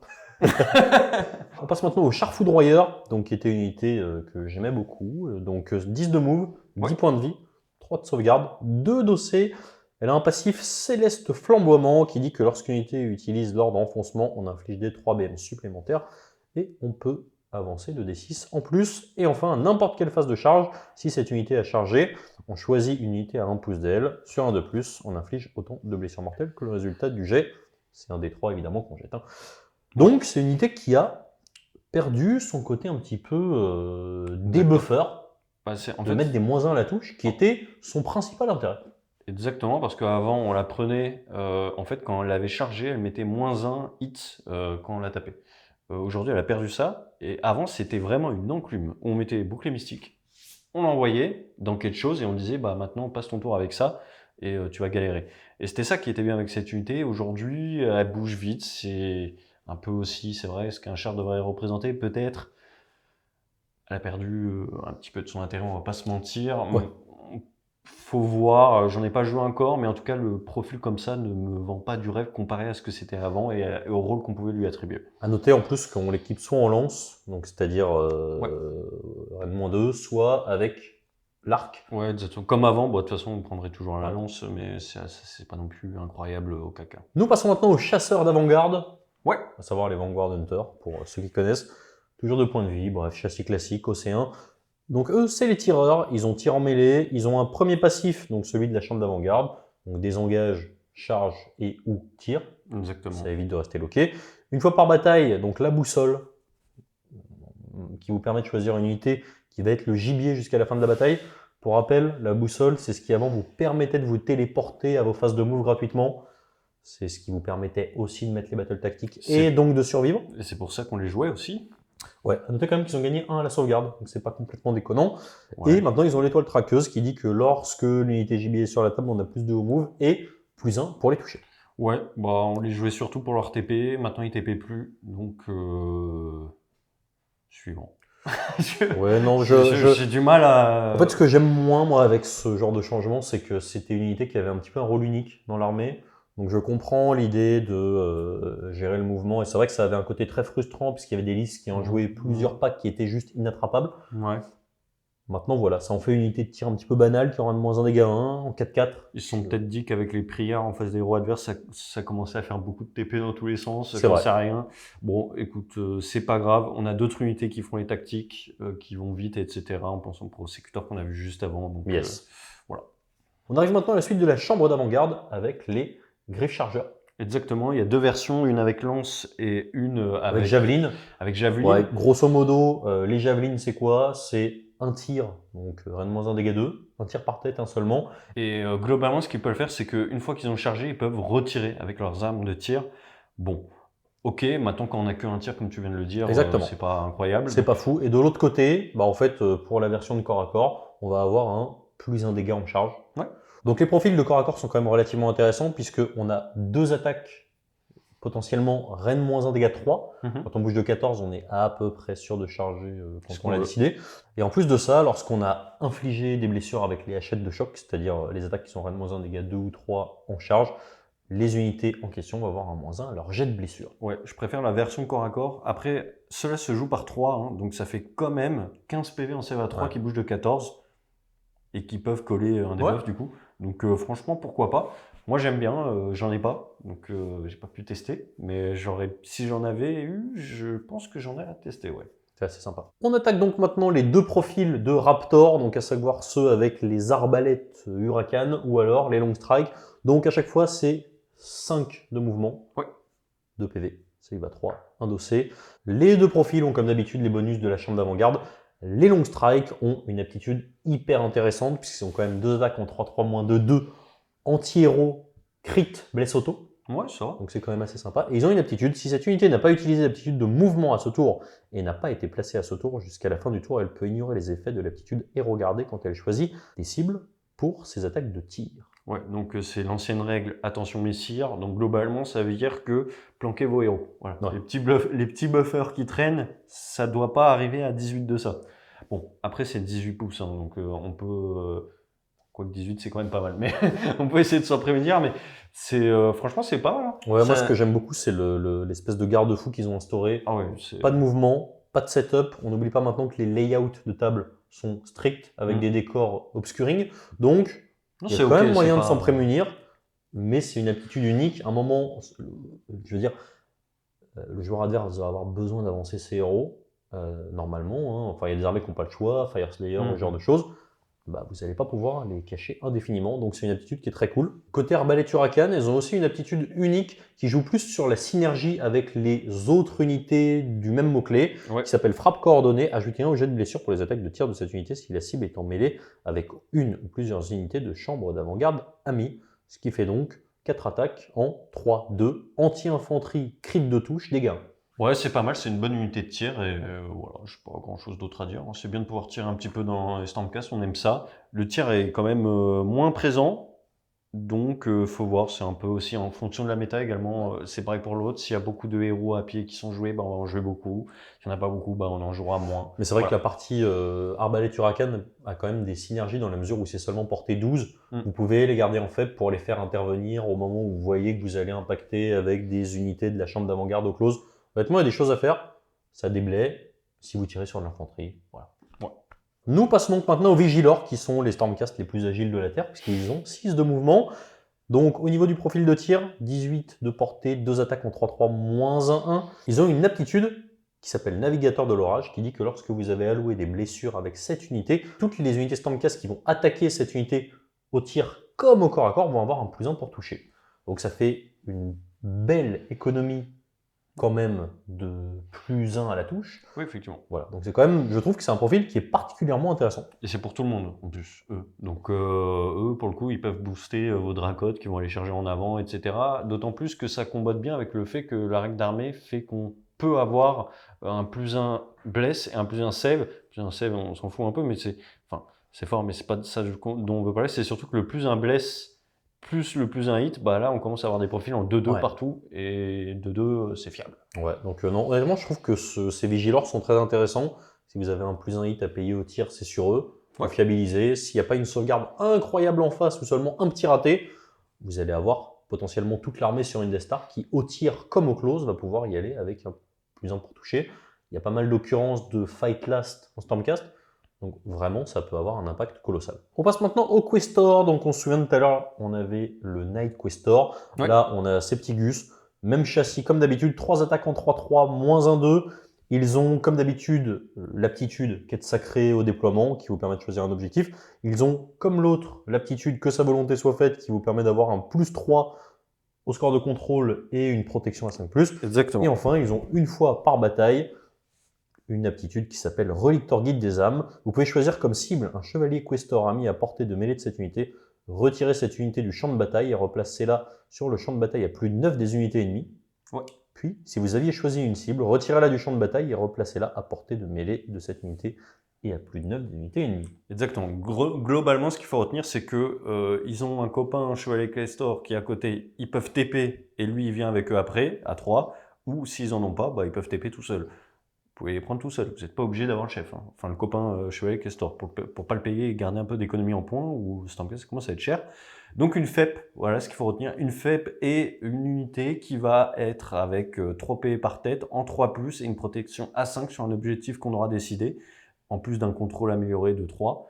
Bah voilà, c'est très bon. Ouais, c'est pas Franchement, mauvais. c'est très bon. On passe donc maintenant aux nouvelles unités, en commençant par le Seigneur Vigilant sur Griffe Chargeur. Ouais.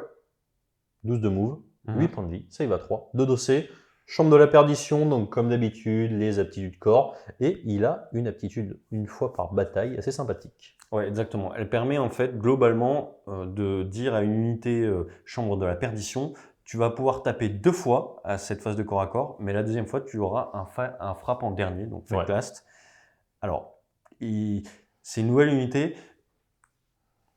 Moi j'aime bien, ça se défend, dans le sens où ça se défend. Quand on voit tout ce qu'on a vu en Stormcast, là on commence à arriver à la fin, on peut pas tout mettre. Et c'est pas forcément la première figurine qu'on regarde, et la chambre de la perdition ne sont pas forcément les unités qui vont plus nous intéresser. Voilà. Je pense qu'il y aura d'autres sorties qui vont venir, etc. et que la chambre va être renforcée. Donc c'est des unités à surveiller, à voir ce qui va s'ajouter à tout ça. Aujourd'hui, elle synchronise uniquement avec la prochaine unité dont on va parler pour que ça tape assez fort.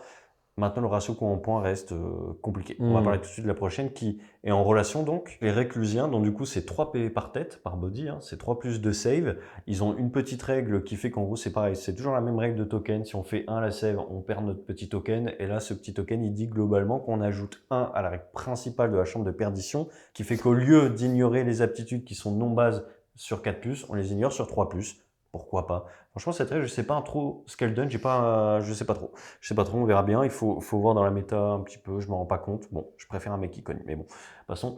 Et eux savent quand même pas mal cogner parce qu'ils sont crit mortel, qui est encore une fois la meilleure aptitude qu'on peut retrouver sur des armes, et dégâts 2. Donc quand ils commencent à taper 2 fois, on a une petite sensation de Chosen. Ouais. Une petite. En fait, ce qu'il faut bien avoir en tête, c'est que sur cette V4, les objectifs ont été réduits.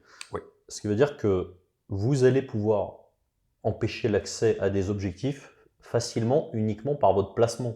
C'est-à-dire qu'avant, quand il y avait des énormes cordons, par exemple avec des clans rats ou des chaînes races, on peut mettre du monde en contour, là, avec potentiellement même du socle de 30, 40, voire 50, vous allez pouvoir bloquer des accès à des objectifs. Ce qui veut dire que soit il vous faut 2 unités pour foutre les pieds dessus, une première unité qui va déblayer, la deuxième qui va pile-in.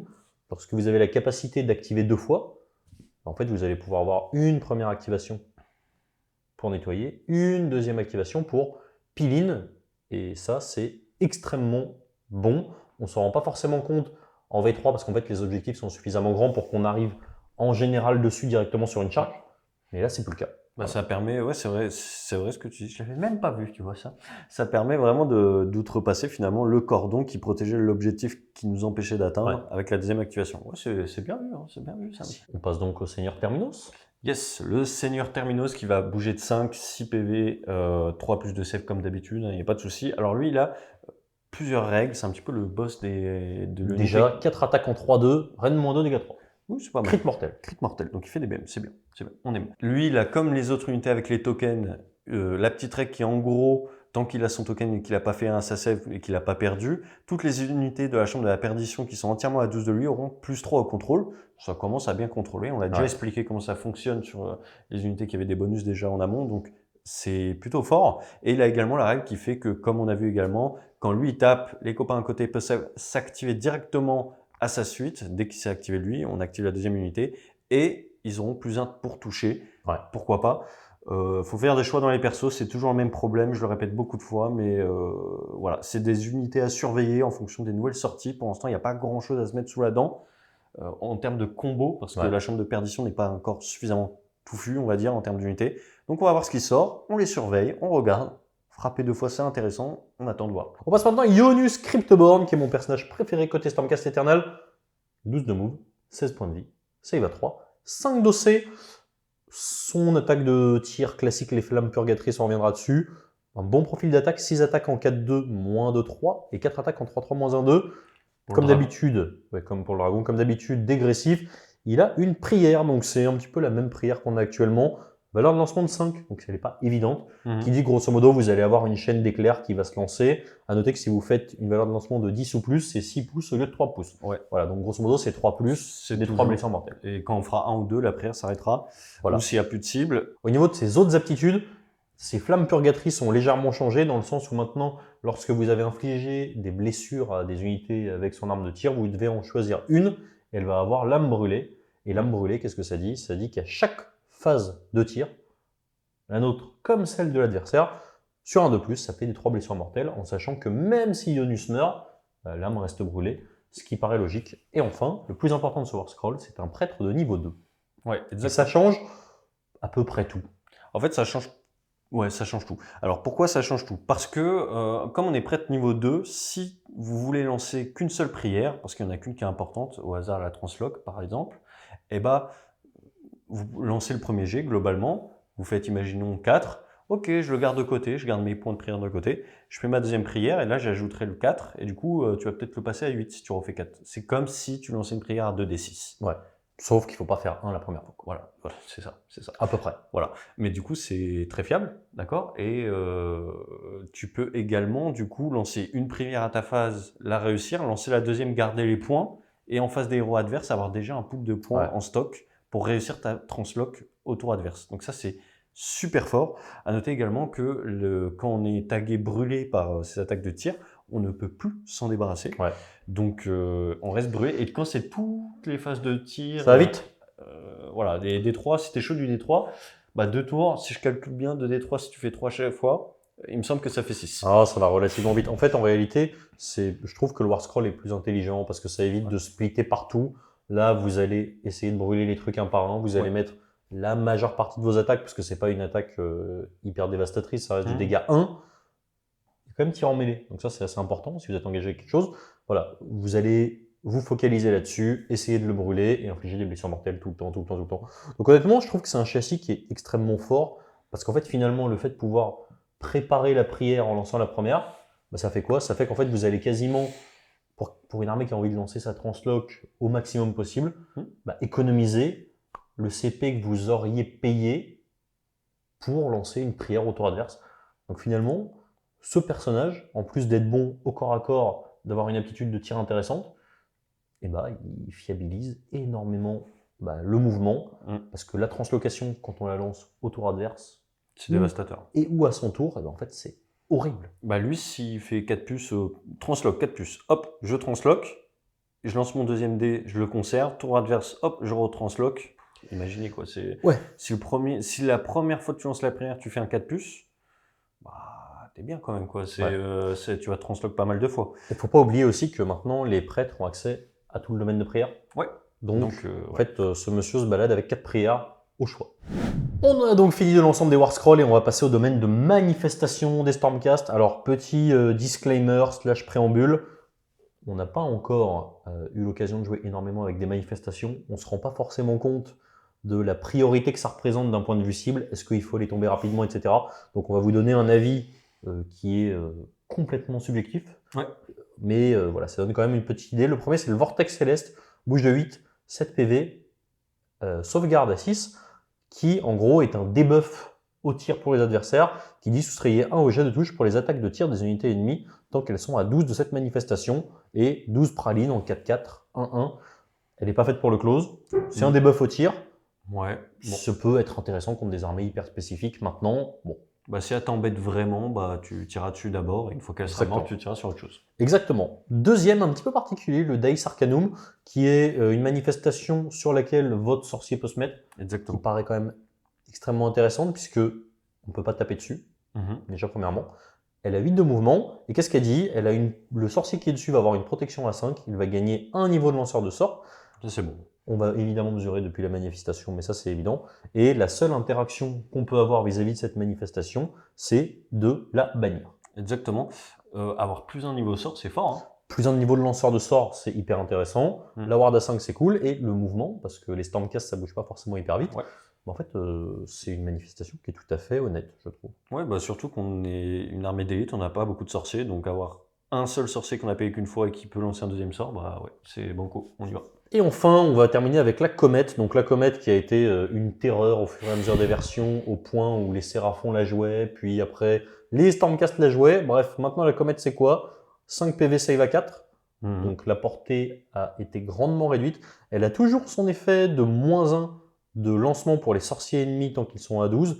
Et par contre, l'espèce de Nova qui inflige non plus des dégâts ouais, c'était compliqué. Rien des 3 des 6. Maintenant sur un 2+, avec un des 3, elle inflige de la valeur en blessure mortelle à 6 pouces d'aile. Effectivement, l'aura qui passe de 10 déjà à 6, bah, ça réduit pas mal d'effets. Également, alors on n'a plus une variante de dégâts de 1 à 6 parce qu'avant c'était un peu compliqué, etc. Maintenant au moins c'est des 3 dégâts. Bon, pourquoi pas, le truc qu'il faut se rappeler, hein, c'est qu'on ne les paye plus, les manifestations, donc elles sont gratuites si on a choisi ce domaine-là. Donc tout ce qui est gratuit, moi on m'a toujours dit on doit le prendre. On doit le prendre.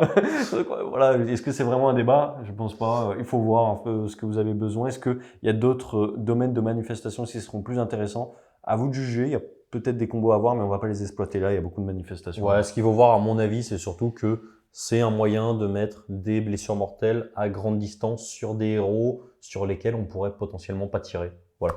Donc ça va être sympathique pour finir des héros avec des 3 points de vie, des 3 blessures mortelles. Il n'y a pas de ward partout. Ça bypass le fait d'avoir une garde. Voilà. C'est pas forcément incroyable dans le sens où la portée a été réduite et je trouve ça bien. Ça évite d'avoir une bombe qui pète dans le camp adverse dès le début. Mais il va falloir la doser un petit peu. Ouais. Après le -1 casse, c'est pas mauvais. Parce qu'il y a beaucoup moins de bonus de lancement de sort. C'est plus aussi simple qu'avant. -1 casse, c'est embêtant. Disons que quand tu lances au tour adverse, t'as -2 quoi. Ouais. Ça commence à faire beaucoup. Ouais, ça commence à faire beaucoup. On a donc fini de cette review la plus exhaustive possible de Stormcast Eternal, qui est évidemment mon armée de cœur. Pas du tout.